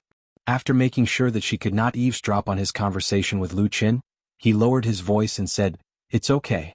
At least on the surface she is good to us. As for more, this is the first day we met so we can't see it." Lu Chen nodded slowly. After a moment he said, "Didn't she say that the damn Baldy always kept her by his side? Why did he let her come out alone to pick us up this time?" Old Ma shrugged and moved his fat body lying on the ground to make himself more comfortable. At the same time he said, "No one knows. I think that besides Lord Immortal and White Lotus herself, there is probably no third person who can completely understand the relationship between them. However, since you asked this, I think that this time White Lotus came to pick us up, at least two things are clear." Lu Chen raised his eyebrows and moved closer to Old Ma. He asked with interest, "Oh? What two things? Tell me." Old Ma said lightly, "First, Lord Immortal believes in her. Or it can be said that he has great confidence that White Lotus will not betray him, so he can let her come out alone to pick us up. Second, Lord Immortal values you very much, but he only secretly sent White Lotus for such an important matter. This means that this girl's cultivation is absolutely not what it used to be, and her strength must be abnormally strong. That is why Lord Immortal trusts her so much." Lu Chen was deep in thought. Old Ma looked at him and said with some bad intentions, "What, are you afraid? In the past, Lord Immortal valued you so much, but you did not pay attention to him. Now that such a genius has suddenly appeared out of nowhere, do you know to be nervous?" Lu Chen also laughed, shook his head and looked at White Lotus in the distance. He saw that the girl was sleeping with her clothes on, and seemed to have fallen asleep. He was silent for a moment and said, "Damn Baldy, this person is extremely intelligent, far-sighted and sophisticated. He is close to a demigod but not like a human, so it is very difficult to use ordinary people's point of view to guess him. In my opinion, at least in the current world, there is no one that he deeply trusts. This White Lotus is also the same. She is not qualified." Old Ma did not seem to agree with Lu Chen's words. He sneered and said, "Look at what you said as if it is true. Then tell me in the end, how can one be considered as Lord Immortal's considerate person?" Lu Chen said indifferently, "It's very simple. That damnable Baldy officially takes someone as a disciple and passes down the heaven, character Taoist title passed down from generation to that person. That person is someone that he truly regards highly and fosters with all his heart. Tian Daoist name? Old Ma seemed to be stunned for a moment. After a while he said, if it is to accept a disciple, White Lotus should be very promising. After all, her talent is too good. She is a rare five-pillar genius. Even Hakushin Jinkuin made an exception and accepted her as his last disciple. Lu Chen sneered and said, damn, Baldy is not his dead senior brother, let alone him. In short, remember what I said, in the eyes of damn Baldy, everyone is probably the same as an ant. The most important thing is whether they are useful or not. As for saying that there is hope with him as a five-pillar genius, I don't know if White Lotus believes in this, but that is a lie. As he said this, Lu Chen looked up at the dark sky and slowly said, what is 5 pillars? It is necessary to use them. The journey was very smooth and there were no accidents. After a few days they safely arrived at the Yingxing River outside the Immortal City. From afar they could already see the huge city and the vast and fertile Four Rivers plain in the distance. The Immortal City was now the well-deserved #1 city in the vast land of the Divine Land. Especially after Zheng Xianmeng settled here 1,000 years ago and put in effort to manage it, until today the prosperity of the Immortal City increased day by day. It attracted countless talents from aristocratic families and became the center of the land of the vast land. Unlike most of the cities in the vast land of the Divine Land, the Immortal City here, although there was the word city, there were no city walls. Countless buildings and palaces were built on this fertile land, forming a vast city that could not be seen at a glance. Here, people did not need the protection of the city walls, because the Immortal City itself was the most powerful force in the world. The Immortal City was backed by a mountain on one side and water on 3 sides. The 4 most famous rivers in the Four Rivers plain flowed through this huge city. In the early ancient times, it was said that there was an ancient relic here. Today, in the Immortal City, some remnants of the relic could occasionally be seen in some corners. Among them, the most eye-catching were of course in the east, south, west, and north directions. There was a magnificent giant statue carved with the legendary Azure Dragon, White Tiger, Vermilion Bird, and Black Tortoise. These 4 statues of the holy beasts were all standing with their backs facing the distance. Because of the long years there were many wear and tear, but the boundless aura still remained. Over the years, it gradually became a famous scenery in the city. When outsiders came to the Immortal City to play, most of them would come down here to admire it. But other than that, the legends about the relic had been passed down for many years. There were all kinds of sayings. For example, there were ancient demons under the Immortal City, or treasures of heaven and earth in the depths of the relic, and so on. There were many kinds. However, it was generally accepted that the ruins were extremely dangerous and had caused the deaths of many people. For the sake of safety, several deity transformation stage perfected lords of the previous generation of the true Immortal Alliance cast a spell together to seal all the entrances to the ancient ruins. Since then, there were no more demons or ghosts in the Immortal City. Zheng Xianmeng did his best to manage this place, and also made the Immortal City develop with each passing day. Many years later, the Immortal City was divided into the Upper City and the Lower City. The so-called Upper City specifically referred to the Azure Dragon district where the Azure Dragon statue was located. This area was located halfway up the Sky Dragon Mountain, and the terrain was at least 100 meters higher than the other districts. It was different from the other districts and had been directly expropriated by Zheng Xianmeng long ago.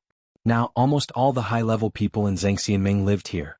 In addition, the other 3 districts, namely White Tiger, Vermilion Bird, and Black Tortoise, were all on flat ground.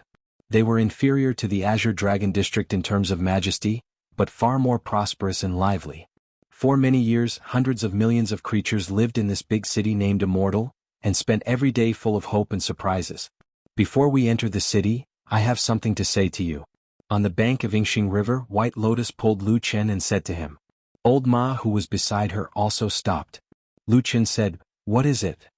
It's not convenient to bring this dog in, White Lotus pointed at Atsu very calmly. Recently, someone in the city is killing dogs. Well? Lu Chen nodded and said, Old Ma told me about this before, but I don't think it's a big problem. After all, the damn Baldy's identity and status are extraordinary. It's not a big deal to protect a dog. Woof. Atsu barked next to him, seeming to be a little happy. White Lotus shook her head and said, it's not a good idea. It always causes trouble for Martial Uncle Tianlan. You can leave it outside the city. Anyway, when we were in Kunlun Mountain, Atsu also ran around all day. It shouldn't get lost. Lu Chen's face changed slightly and then he shook his head and said, no. White Lotus was stunned and said in surprise, "What?"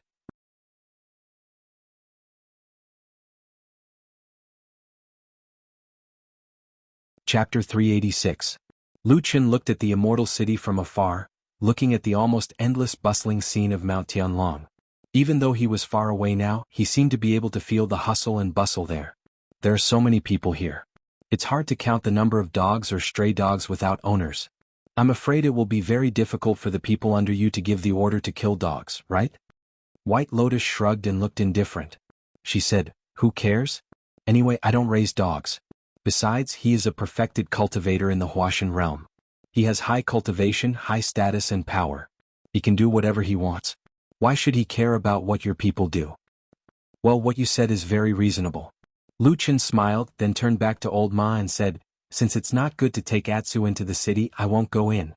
Go back and tell the damn Baldy to come out to see me, okay?" Old Ma was a little stunned for a moment and didn't know what to say. White Lotus, who was next to him, was also shocked. After a while she frowned and said, "What nonsense are you talking about? Martial Uncle Tianlan is a person of high status. It's already a great honor for him to see you. How can he condescend to come out of the city to see you?" Lu Qin ignored her. He just looked at Old Ma and said, "Old Ma, you know what's going on. Does he want to see me or do I want to see him?" Old Ma gave a wry smile and said, "Well, it's him who wants to see you." White Lotus looked unhappy and said, "Even if Martial Uncle Tianlan wants to see you, isn't it a matter of course for you to pay a visit to him given his status?" Lu Qin smiled and reached out to touch Atsu, who was standing next to him. He said, "This time I don't want to follow this matter of course. Go back and tell the damn Baldy that I'll wait here tonight. If I don't come tonight, I'll leave tomorrow." "How dare you?" Before Old Ma could answer, White Lotus had already shouted at him. But then the beautiful girl suddenly rolled her eyes and the original anger suddenly disappeared. She looked at Lu Qin with some suspicion and said, "Who are you? Why are you so fearless in the face of a perfected cultivator in the Huashan realm? Aren't you afraid that the perfected cultivator will be furious and turn you into powder in an instant?" Lu Qin nodded and said, "Yes, I'm very scared." After saying that, he turned around and walked towards a small forest not far away. Black Dog Atu was about to follow when it suddenly turned around and glared fiercely at Old Ma and White Lotus. It let out a low growl and bared its fangs as it shook its head threateningly. Then it swung its tail and trotted after Lu Qin. White Lotus was furious and was about to scold him, but she suddenly heard Old Ma cry out, "Hey, Atsu, why are you being so fierce to me? It's not like I'm the one who's unhappy with you." White Lotus's words were about to come out of her mouth, but she was choked back by this guy's words. She turned around and glared at Old Ma saying, "How can you say that? This person is disrespectful to the perfected cultivator. Is it wrong for us to scold him?" "That's right." Old Ma immediately replied seriously, then turned around and walked toward the immortal city. At the same time he said, "Let's go back and pay our respects to the perfected cultivator and ask him to make a decision. It would be best if he could kill this guy in his anger and vent my anger." White Lotus followed him and looked at Old Ma suspiciously. She said, "Really? But you seem to be very familiar with this Lu Qin?" Old Ma sneered and shook his head repeatedly. He said, "Miss, you've misunderstood me. This guy has been an eyesore to me for more than 10 years. If I'm lucky enough to meet the perfected cultivator later, you'll see what I say to him." "Oh." White Lotus couldn't figure out the relationship between the two men for a while, so she stopped talking and followed Old Ma to the immortal city. She occasionally looked back. Lu Qin, who was a little mysterious in her heart, seemed to have become more and more vague now. He was like a vague and indistinguishable shadow in the night. Zhengxianming was the most powerful cultivation organization among the human clan in the vast land of the Divine Land. In terms of strength alone, it had long surpassed any single cultivation sect in the past. It could even be said that in the history of the human clan, there had never been something like Zhengxianming. But its strength, at least for now, was an unquestionable fact. Zhengxianming controlled the immortal city, which was second to none in the world. The 6 perfected cultivators and the immortal allies were the supreme leaders of this powerful organization, Zhengxianming, so they naturally occupied the best things in this city. The Azure Dragon district on the Sky Dragon Mountain was undoubtedly the best place in the immortal city of the 4 major districts, marked by the statues of the 4 sacred beasts in the mysterious ruins left behind in the ancient times. The Azure Dragon district on the Sky Dragon Mountain was undoubtedly the best place in the immortal city of the 4 districts, marked by the statues of the 4 sacred beasts in the mysterious ruins left behind in the ancient times. The headquarters of Zhangxianmeng was located here. The entire Azure Dragon district was the territory of Zhangxianmeng, and the 6 perfected cultivators had also taken the best pieces of land here as their residences. Perfected Tianlan once returned to his own sect, the Kunlun Party, a few years ago. Many things happened on the way home and there were many different opinions, but the final result was still in front of everyone. Whether they accepted it or not, it was the same. After that, Perfected Tianlan stayed on the Kunlun Mountain for more than a year. Although there were many rumors in the outside world that he wanted to settle the hearts of the people in the Kunlun Party and eliminate the dissidents, he did not neglect the affairs of Zhangxianmeng, and there were no problems with remote control. After this period of time, Perfected Tianlan once again set out on his journey to the immortal city. However, this time, under the surface of calmness, there were many undercurrents surging in Zhangxianmeng. This was because from that time on, many disciples of the Kunlun Party joined Zhangxianmeng under various names and began to work for Perfected Tianlan.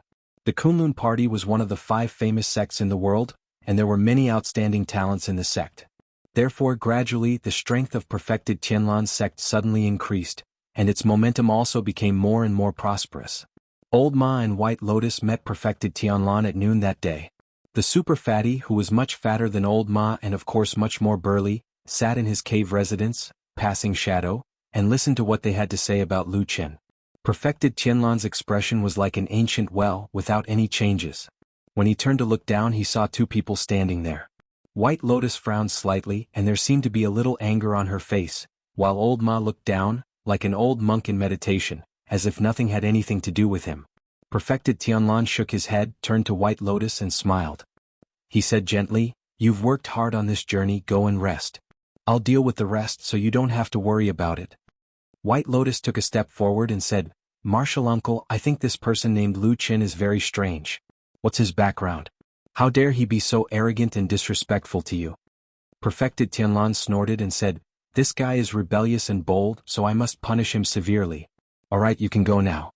White Lotus wanted to say something but stopped on second thought, and there seemed to be a trace of confusion in her eyes. But in the end, she bowed and left the cave residence.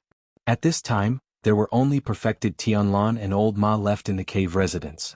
They looked at each other and Perfected Tianlan suddenly said, "What did that brat say?" Old Ma coughed and said, "Lu Chen asked me to send his regards to you, and he said that it's not that he doesn't want to go up the mountain but, **T. Perfected Tianlan suddenly interrupted Old Ma impatiently and said, "That brat is used to being arrogant and detestable. He even dares to scold me in front of me, so how could he be so polite behind my back? Tell me the truth, what he said." Old Ma gave a hollow laugh and secretly looked at Perfected Tianlan's expression. Not daring to hide it anymore, he could only say, "Well, Your Excellency, Lu Chen is still young."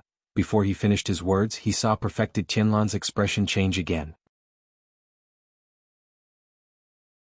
Old Ma's heart skipped a beat, and he did not dare to argue any more. He hurriedly said, "Go back and tell the damn baldy that I'll wait here for a night, and if I don't come tonight, I'll leave tomorrow."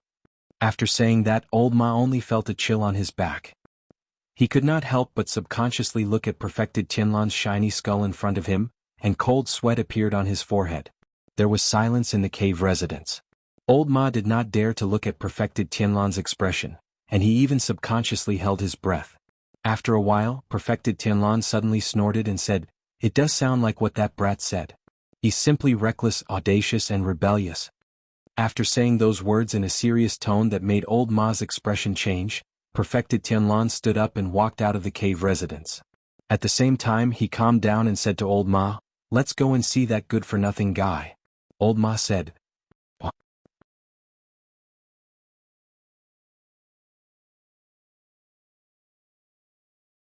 Chapter 387.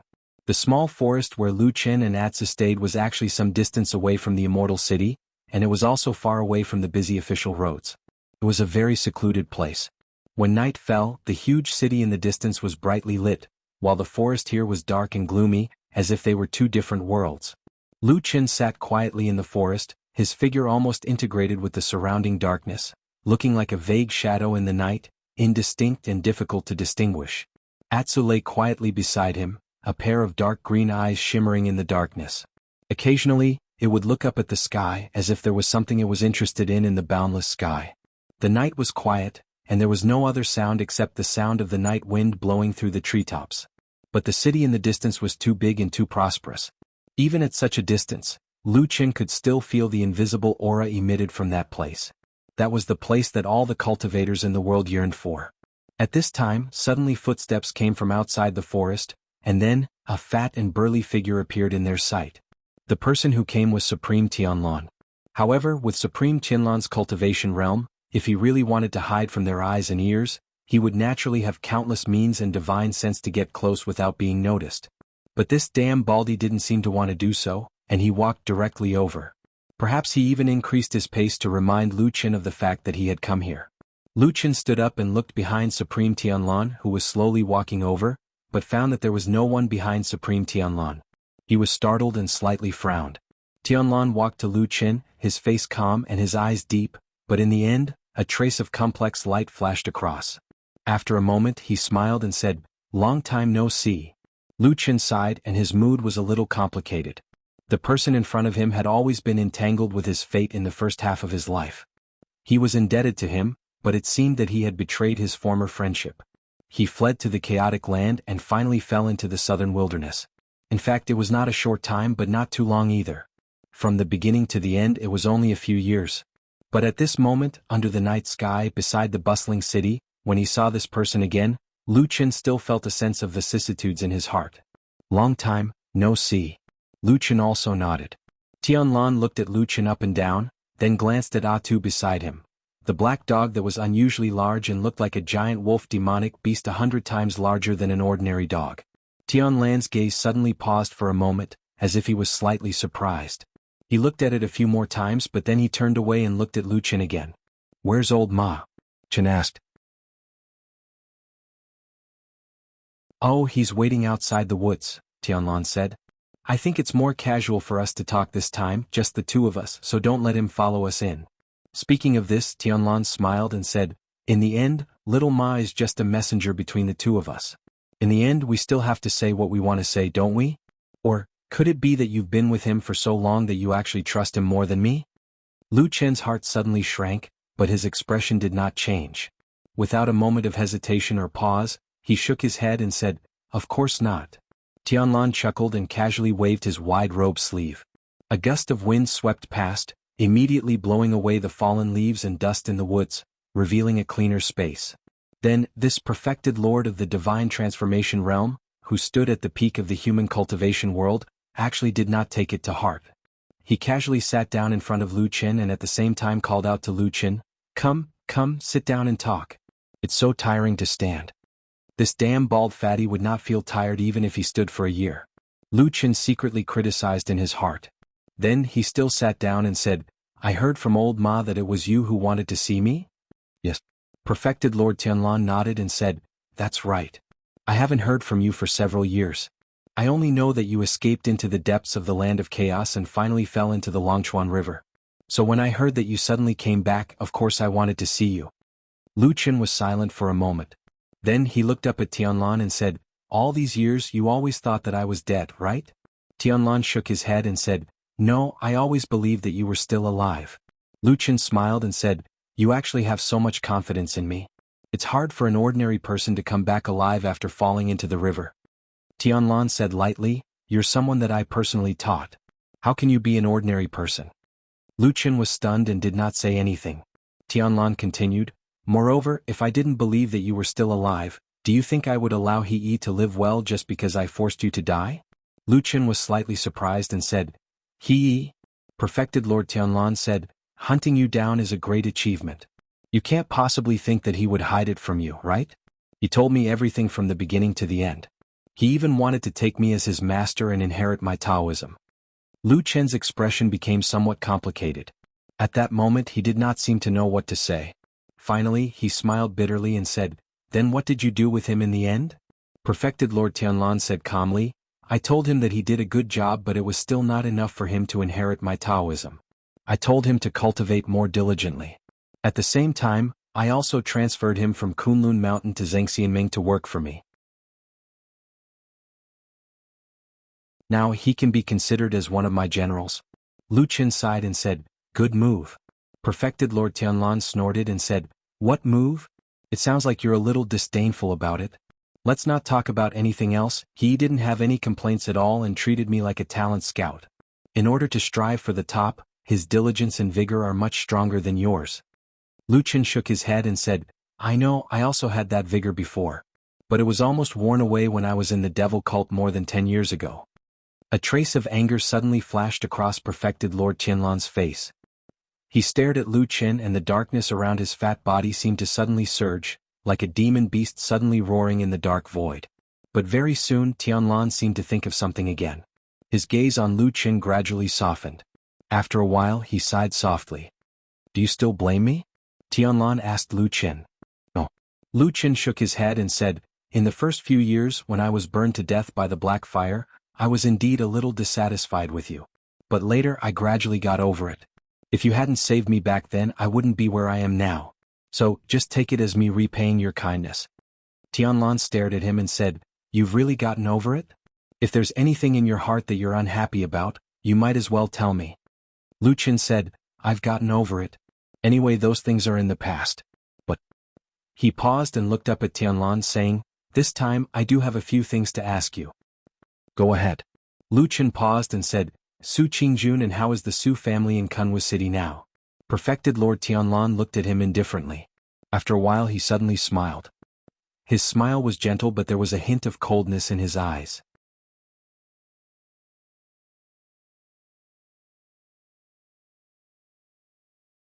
Chapter 388. There was a moment of silence in the forest. Lu Qin raised his head slightly and looked at Tianlan. After a while Tianlan said, didn't you ask little Ma about this before you came? Lu Qin said, I did, but old Ma didn't tell me much. He only said a few words and didn't want to say more. I think he was afraid that I would find out something and get angry. Maybe he wouldn't come to Immortal City and would run to Kunlun Mountain out of anger. Perfected Lord Tianlan was stunned for a while, then he laughed and said, it's funny, but thinking about little Ma, it might really be possible. Lu Qin smiled and said, that's why I thought I'd come and ask you myself. Tianlan nodded and said, Su Qingjun is a good girl. Back then that incident caused a storm in the city. There were people in the Su family and Kunlun sect who blamed and criticized her. She didn't defend herself and just took it. In the past few years she only focused on cultivation and made great progress. If there are no accidents, it shouldn't be a problem for her to easily reach the Yuanying realm. Lu Qin was silent for a while and then said, it seems that she is not far from the truth to be able to get such a comment from you, a perfected lord of soul formation. Tianlan smiled and didn't say anything. His expression was calm as if what he said just now was a matter of course and had unshakable confidence. From what you said just now, the Su family seems to have a big reaction? Lu Qin asked again. Of course. Tianlan snorted and said, back then you went crazy and directly rushed into their mansion and killed Sumo in front of so many people. How do you think the Su family will react? Lu Qin said expressionlessly, I didn't kill wrongly and I don't regret it. Perfected Lord Tianlan waved his hand casually and said after a while, yes, you're right. The Su family was so angry that they wanted to get to the bottom of this. After you escaped, the Su family was not willing to let you go. They went back to the faction to investigate you. Not only did they want to investigate your background, but they also wanted to find out how you entered the Kunlun party. They wanted to get to the bottom of it. They probably wanted to find your relatives and family by following the vines. Hearing this, Lu Qin's expression became strange. Even though he never liked the Su family, the only exception was probably Su Qingjun. However, upon hearing Perfected Lord Tianlan's words, Lu Qin still had an indescribable sense of absurdity. How did he join the Kunlun party? It was arranged by Perfected Lord Tianlan. What background does he have? Does he have a backer? Of course, the most powerful deity in the Kunlun sect was his backer. In the eyes of those who knew the inside story, the Su family's aggressive investigation was really a bit suicidal. Then how did you stop them from investigating? Lu Qin asked, was it troublesome? Tianlan snorted and said, of course it was troublesome. You're the only one who knows how to make trouble. But it's just like that. I just made some arrangements so that they couldn't investigate further. Then what did you do to the Su family? Lu Chen looked at Tianlan with an inquiring look in his eyes. Tianlan said, I didn't do anything to them. I've been reorganizing the faction these years and didn't want to get involved. But old Ma told me about the grievances you suffered in the Su family. I just wanted to wait for you to come back and see what you think. Lu Chen was silent for a moment and said, Is it important what I think? How you deal with the Su family depends on me. Perfected Lord Tianlan said calmly, Well, it's up to you. No matter what, you're mine. Since you suffered in their hands, it's only right for me to take revenge. The corner of Lu Chen's mouth twitched and he lowered his head slightly. After a moment he said calmly, Forget it. The only one in the Su family who really hated me was Sumo and he was killed by me. The others didn't have much to do with me, but Su Qingjun had a good relationship with me in that year. Let's stop this matter. Perfected Lord Tianlan's eyes flickered and he said, Let's stop here? Lu Chen nodded and said, Yes, let's stop here. Don't get others involved. Okay. You said you had a few things to ask me. What about the other things? Tianlan asked. Lu Chen didn't know why, but when he looked at this fat and burly man, his original mood suddenly became a little bleak. He couldn't lift his spirits and felt more helpless. He was silent for a long time and then said with a wry smile, Forget it. I suddenly don't want to talk about other things. Perfected Lord Tianlan glanced at him and didn't get angry at Lu Chen's words. It seemed that this high-ranking perfected lord of Huashan realm did have a whole new level of respect for the young man in front of him. He even seemed to know Lu Chen very well and was particularly tolerant of Lu Chen. He even said a few more words to Lu Chen, By the way, I also know about EXN. Lu Chen's body trembled slightly and he looked up. Tianlan said, The girl's body was taken back by her family and given a proper burial. I also asked the Kunlun sect to put in some effort to arrange a grand funeral for her. Let's just take it as us making it up to her a little. Lu Chen took a deep breath and then slowly stood up and said, When EXN was alive, she didn't seem to like this kind of thing very much. But I know her intention and I think EXIN's parents can also feel it. I thank you on behalf of that unfortunate girl. After saying that, he straightened his expression and solemnly bowed to perfected Lord Tianlan and then said, If EXN knows in the underworld, she will definitely want me to thank you on her behalf. Perfected Lord Tianlan calmly accepted the bow. When Lu Chen straightened up again he said, Whether you still want to ask or not, since I'm here tonight, I naturally want to have a good talk with you. If you've said everything you want to know and know everything you want to know, then it's my turn to say it now, right? Lu Chen nodded and said, Go ahead. Perfected Lord Tianlan said, Come back and help me. Lu Chen paused for a moment and then said with a wry smile, With your power and strength, what kind of talent can't you find? Why do you insist on me coming back? Perfected Lord Tianlan said lightly, There are many people who want to help me, but I can't think of anyone else who is worthy of my complete trust and can be entrusted with such important matters by me. Lu Chen coughed and said, I've been listening to this kind of flattery for 10 years. I've long known that it's just a big empty pie in the sky. Don't lie to me. Perfected Lord Tianlan said with a smile, I'm not lying to you. I'm telling the truth. Lu Chen shook his head and said, I heard from old Ma that you've recently transferred many young experts from the Kunlun party over, and half of them have joined Fiyunji. These people are of the same lineage as you, so you can trust them in everything they do. Tianlan said, Those people are passable, but I still can't trust them completely. And this time, there's one thing I still only trust in you. Lu Chen fell silent. After a while, a bitter expression appeared on his face and he said, The devil cult again? Yes, Tianlan said, It's the devil cult again. It has to be you. Bullsh*T. Lu Chen scolded, Last time in Kunlun Mountain, you also said the same thing to me. In the end, there were only a few people from the devil cult on Kunlun Mountain. Instead, it was your two perfected lords and several major factions that were fighting among themselves. I'm not going to join in the fun.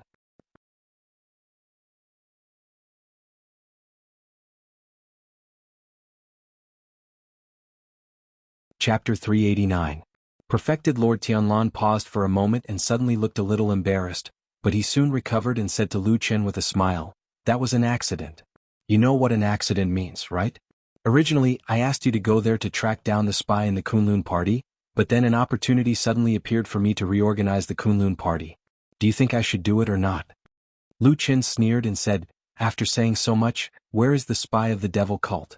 Have you found him or not? Not yet. Perfected Lord Tianlan answered honestly, Indeed, I haven't found him yet. Actually, if you didn't cause so much trouble, such as directly rushing to the Su family to kill people, I still want you to continue to go back to Kunlun Mountain to help me find him. TSK. This time, Lu Chen didn't even bother to say anything and directly rolled his eyes at him. Perfected Lord Tianlan laughed and said, let's forget about these things. It's all in the past after all. What's your plan now? The corner of Lu Chen's eye twitched and he said, just don't bother me. I'll find a place to eat and wait for my death. It's very comfortable. Perfected Lord Tianlan shook his head and said, that's too much of a pity. Others can't learn your skills at all. Lu Chen sneered and said, what's there to pity? This deadly skill, whoever wants it can take it. Perfected Lord Tianlan laughed and looked at Lu Chen very gently, like a father looking at a naughty child. After a while he said, don't be anxious, listen to me. Lu Chen shrugged and sat down on the ground indifferently. Although his expression was as usual, it was not that he didn't have those complicated emotions in his heart. In fact, sometimes, even he himself did not quite understand how he felt when facing this damned baldy who had raised him since he was young and taught him all of his skills. Respect, worship, resentment, anger, trust, or doubt. There seemed to be something in every kind of feeling. When he followed old Ma to the Immortal City from Qingshitang village this time, before he really saw Tianlan, Lu Chen was actually a little nervous and perturbed. Because until today he still couldn't see and understand this damn baldy clearly. Is he good or bad? Did he really believe her or was he just using her with his flowery words? Lu Chen felt that these matters were shrouded in clouds and mist, and he couldn't see through them clearly. I really believe you. Perfected Lord Tianlan's calm voice came from the darkness ahead. There was no fluctuation of emotion, as if what he said was the most natural thing in the world. You know, in the past few decades, I founded the Fuyun Agency and gathered many talents to do the most important thing, which is to deal with the devil cult. But the demons of the devil cult are too cunning. After they can't beat us, they hide in the dark and play all kinds of tricks. Even now, a lot of them have infiltrated into Zhangxianming. It's very troublesome. Lu Chen was silent for a moment and said, I heard from old Ma that even your subordinates in Fuyunji have caught a few devil cult spies. Perfected Lord Tianlan sneered and said, isn't that so? Even the organization I specially set up to deal with the devil cult has been infiltrated by the demons of the devil cult. That's why I said that the idiots of Zhangxianming have cultivated too much that even their brains have been damaged. Nowadays, the devil cult only looks weak on the surface, but it is everywhere in the dark and has far-reaching influence. Maybe its real strength is far beyond our imagination. If we don't attack it, I'm afraid a big disaster is right in front of us. Lu Chen was silent. Tianlan glanced at him and said, I've said something similar to you before. Today, I might as well say it to you again. In dealing with the devil cult, I really only trust you. Because everyone in the world may be a spy of the devil cult, but only you are not. Come back and help me. Tianlan said slowly, word by word. Lu Chen sat in the dark, quiet and silent. At this time it was already late at night and there was almost no light in the woods. Their figures had long been integrated into the surrounding darkness. He couldn't see Tianlan clearly and didn't know if Tianlan could really see him clearly. I still don't really want to do it. After a long time, Lu Chen broke the silence and said, I always have a feeling that I've been doing the same thing all my life, and it seems that this thing can never be finished. I'm a little annoyed. Tianlan nodded slightly in the dark. After a while he said, then what do you want to do? Lu Chen said, I've said it before. Find a place to eat and wait for death. Well, I've worked hard for you for more than 10 years. In exchange for the rest of my life it's not too much, right? Tianlan seemed to be amused by his words. He chuckled and then sighed saying, it's not too much, not too much. For some reason the more they talked face to face like this, the calmer Lu Chen felt. Although he had not completely abandoned the suspicion he once had, it had gradually weakened a lot. This person he had watched grow up, the person he once saw as a father, this tall and burly figure, perhaps his position in his heart was even greater and more deep-rooted than he had imagined. Of course you can choose to hide and eat and wait for death. I won't force you nor will I break my promise. Lord Tianlan said lightly in the dark, but I think you should also know that some things can't be done as you like. You're still young and your cultivation and talent are not bad. In the future you'll probably live longer than me.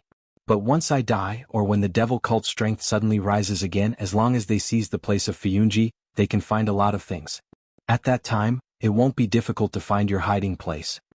Lu Chen snorted coldly but didn't say anything. Tianlan looked at him and said, as long as the devil cult is not destroyed, even if you hide, you won't feel at ease. I'm telling the truth.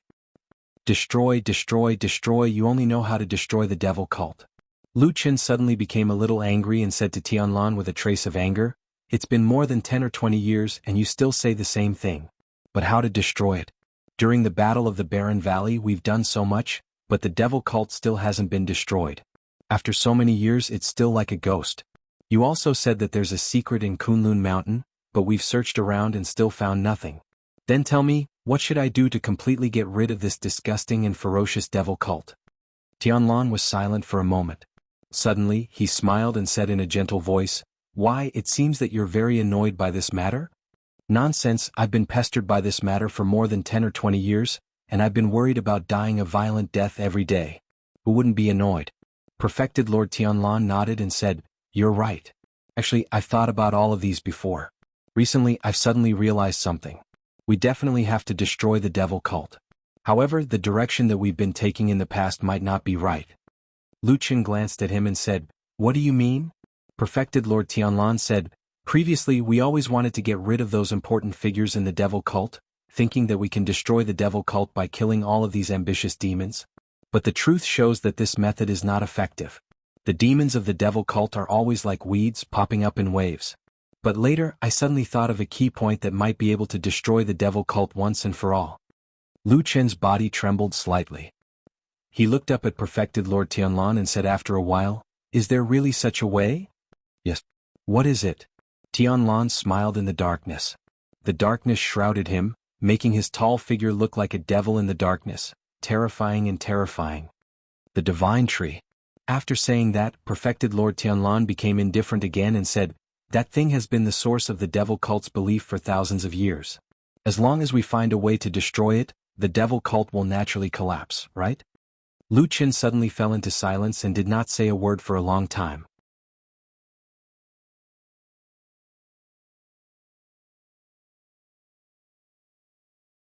Chapter 390. "What do you think?" Tianlan asked, probably seeing that Lu Qin did not speak for a long time. Lu Qin was silent for a moment and said, "I thought the tree of God of the devil cult is the same as the gods in other myths and legends. They are all illusory things that do not exist in the world." Tianlan smiled and said, "In the legends of the devil cult, the real tree of God is a divine object that has existed since the beginning of the world. Not only is it indomitable, but it can also cross the heavens and the earth and give birth to all things. It is the origin of all living things in the world. You should have heard of these myths in the devil cult, right?" Lu Qin nodded and said, "Yes, this is the fundamental belief of the devil cult demons. Of course I know about it. However, in the devil cult, there is always a part that cannot be justified. That is, from the beginning to the end, from the birth of the devil cult until now, no one has really seen the appearance of the tree of God in this world. There are only extravagant myths that can only deceive those who have no brains." A glimmer of light flashed across Tianlan's eyes. He looked at Lu Qin and asked with a smile, "You don't believe it?" Lu Qin said, "I don't believe it." Lord Tianlan nodded and seemed to be quite satisfied with Lu Qin's attitude. He then said, "This thing is naturally insignificant to us, but for the demons of the devil cult, it is a very important matter. In addition, I heard that in the devil cult there is the so-called branch, leaf, seed. Do you know about it?" Lu Qin's heart suddenly jumped, but he looked as usual. After thinking for a moment he said, "It is probably the one branch, two leaves, one seed that they say?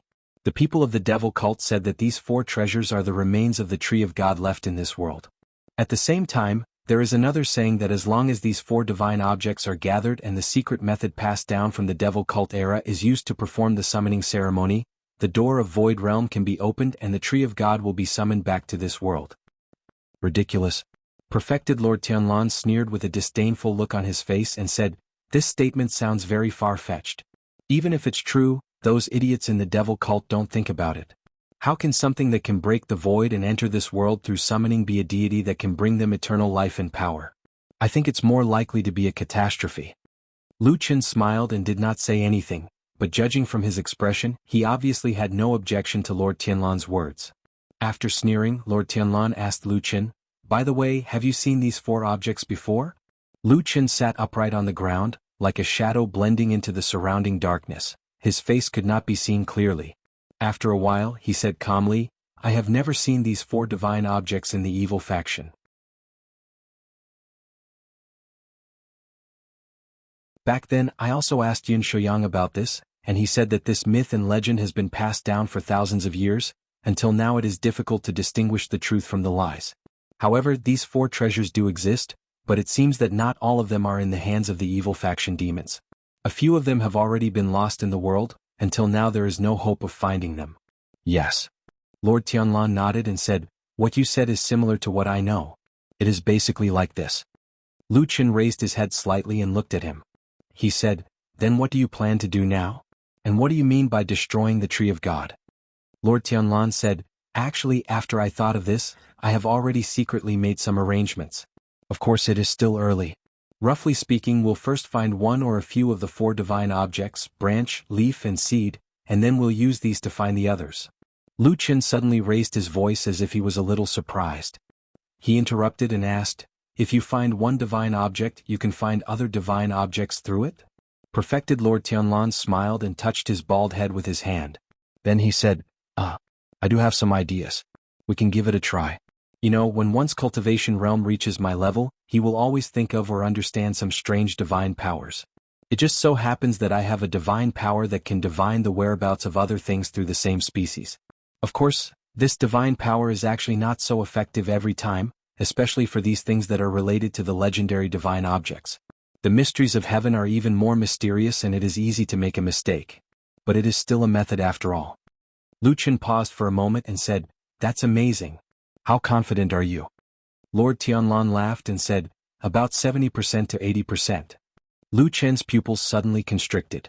Fortunately, he could not see clearly in the darkness. After a while, he said in a low voice, this should be very confident.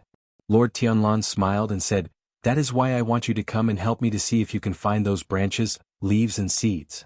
Just as Lu Qin was about to speak, perfected Lord Tianlan waved his hand slightly and stopped him. I roughly know what you want to say.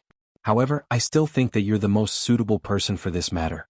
After all, it's something that's closely related to the devil cult. No one is more familiar with the devil cult than you. How about helping me one more time? He stared at Lu Qin and said, let's completely eliminate this evil scourge that has been harming the world for thousands of years, okay? Lu Qin took a deep breath and just when he was about to speak, he suddenly hesitated. He felt waves of coldness appear on his forehead and back, and he suddenly realized to his shock that he was actually drenched in sweat unknowingly, and his forehead was covered in cold sweat.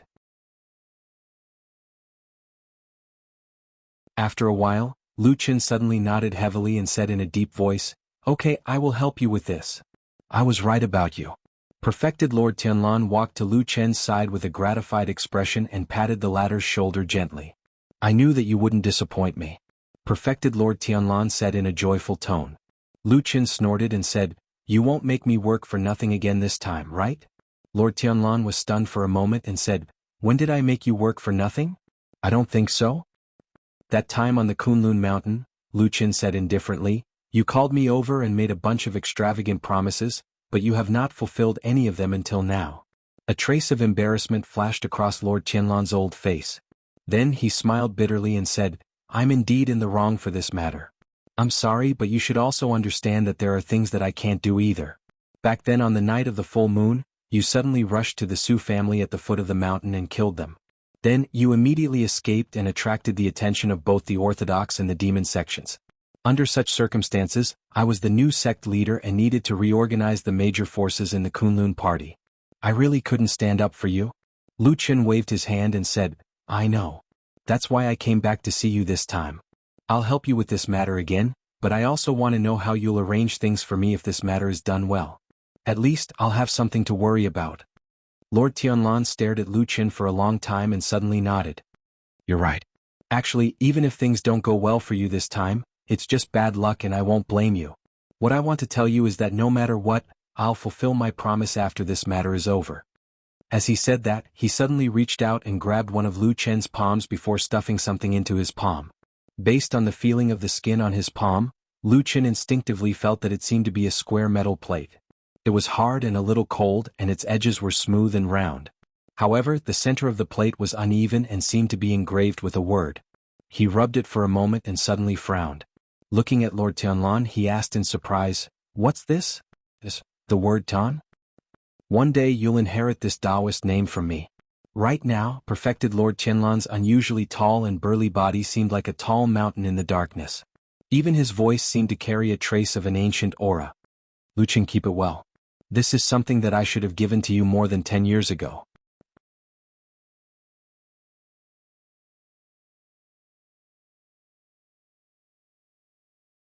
Chapter 391. Something that should have been given more than 10 years ago? What was the meaning of this so-called heavenly token? Everything seemed to be possible to guess, but perfected Lord Tianlan did not continue to explain to Lu Chen, and Lu Chen did not ask further. He just slowly clenched the token in his hand and did not say a word in the darkness.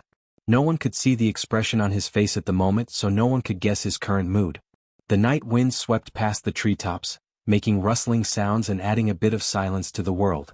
No one else knew the content of this conversation in the forest in the middle of the night, including old Ma, who had been staying outside the small forest from the beginning to the end. He was a bit bored, but in fact he was also a bit worried. He would look at the forest from time to time, but he never had the intention to go in. Until he saw Atsu walking out of the darkness in the forest in the night, and then Lu Chen's figure also appeared in his sight. Old Ma immediately went to greet them. When he was about to say something, he suddenly turned his head and looked to the side. Then, with a slightly surprised expression, he asked Lu Chen, "Where is perfected Lord Tianlan?" "He went back first." Lu Chen said, "He said that he has something to deal with and has to rush back, so he won't come to see you again. He asked me to tell you on his behalf." Old Ma nodded. He naturally did not dare to be dissatisfied with perfected Lord Tianlan. He said, "His Excellency is very busy every day, so of course he is very busy. It doesn't matter. By the way, how did your conversation go?" Lu Chen was silent for a moment and said, "It went well, but he asked me to stay here in Immortal City to help him." Old Ma immediately looked happy. He patted Lu Chen's shoulder and said with a smile, "That's good. Immortal City is the most prosperous place in the world, and you have a perfected Lord of Soul Formation as your backer. If you stay here and work, your life will be too easy." "He still wants me to help him deal with the devil cult," Lu Chen said. Old Ma paused for a moment, his brows slightly wrinkled. After a moment he slowed down his speech as if he was thinking, said, "If that is the case, then it is hard to say. After all, the evil faction side is full of lunatics. But, this seems to be what you have been doing all your life. At least you are much better than others." Lu Chen smiled bitterly and looked at Old Ma helplessly. "You also know that this is the only thing I've done in my life?" Old Ma shrugged and then he said, "Have you thought it through? Let me know if you've made a decision. I'll return to the Immortal City to see the Lord first, and then I'll arrange everything." Lu Chen opened his mouth to say something, but he suddenly held back. He placed his hand on his chest and pressed lightly. After a moment of silence, he said in a low voice, "All right, then go and ask them what they want us to do." "All right." When the morning sun shone down from the horizon, Lu Chen was still lying on the ground in the forest, his head resting on the soft fur of Atsu. As the sun gradually rose, the light and shadow in the forest kept changing, shifting. There was a kind of strange and breathtaking beauty.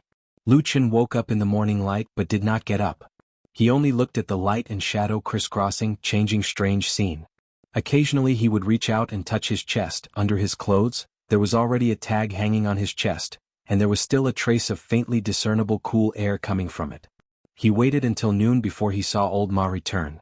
Looking at his hurried footsteps, but his expression was considered normal.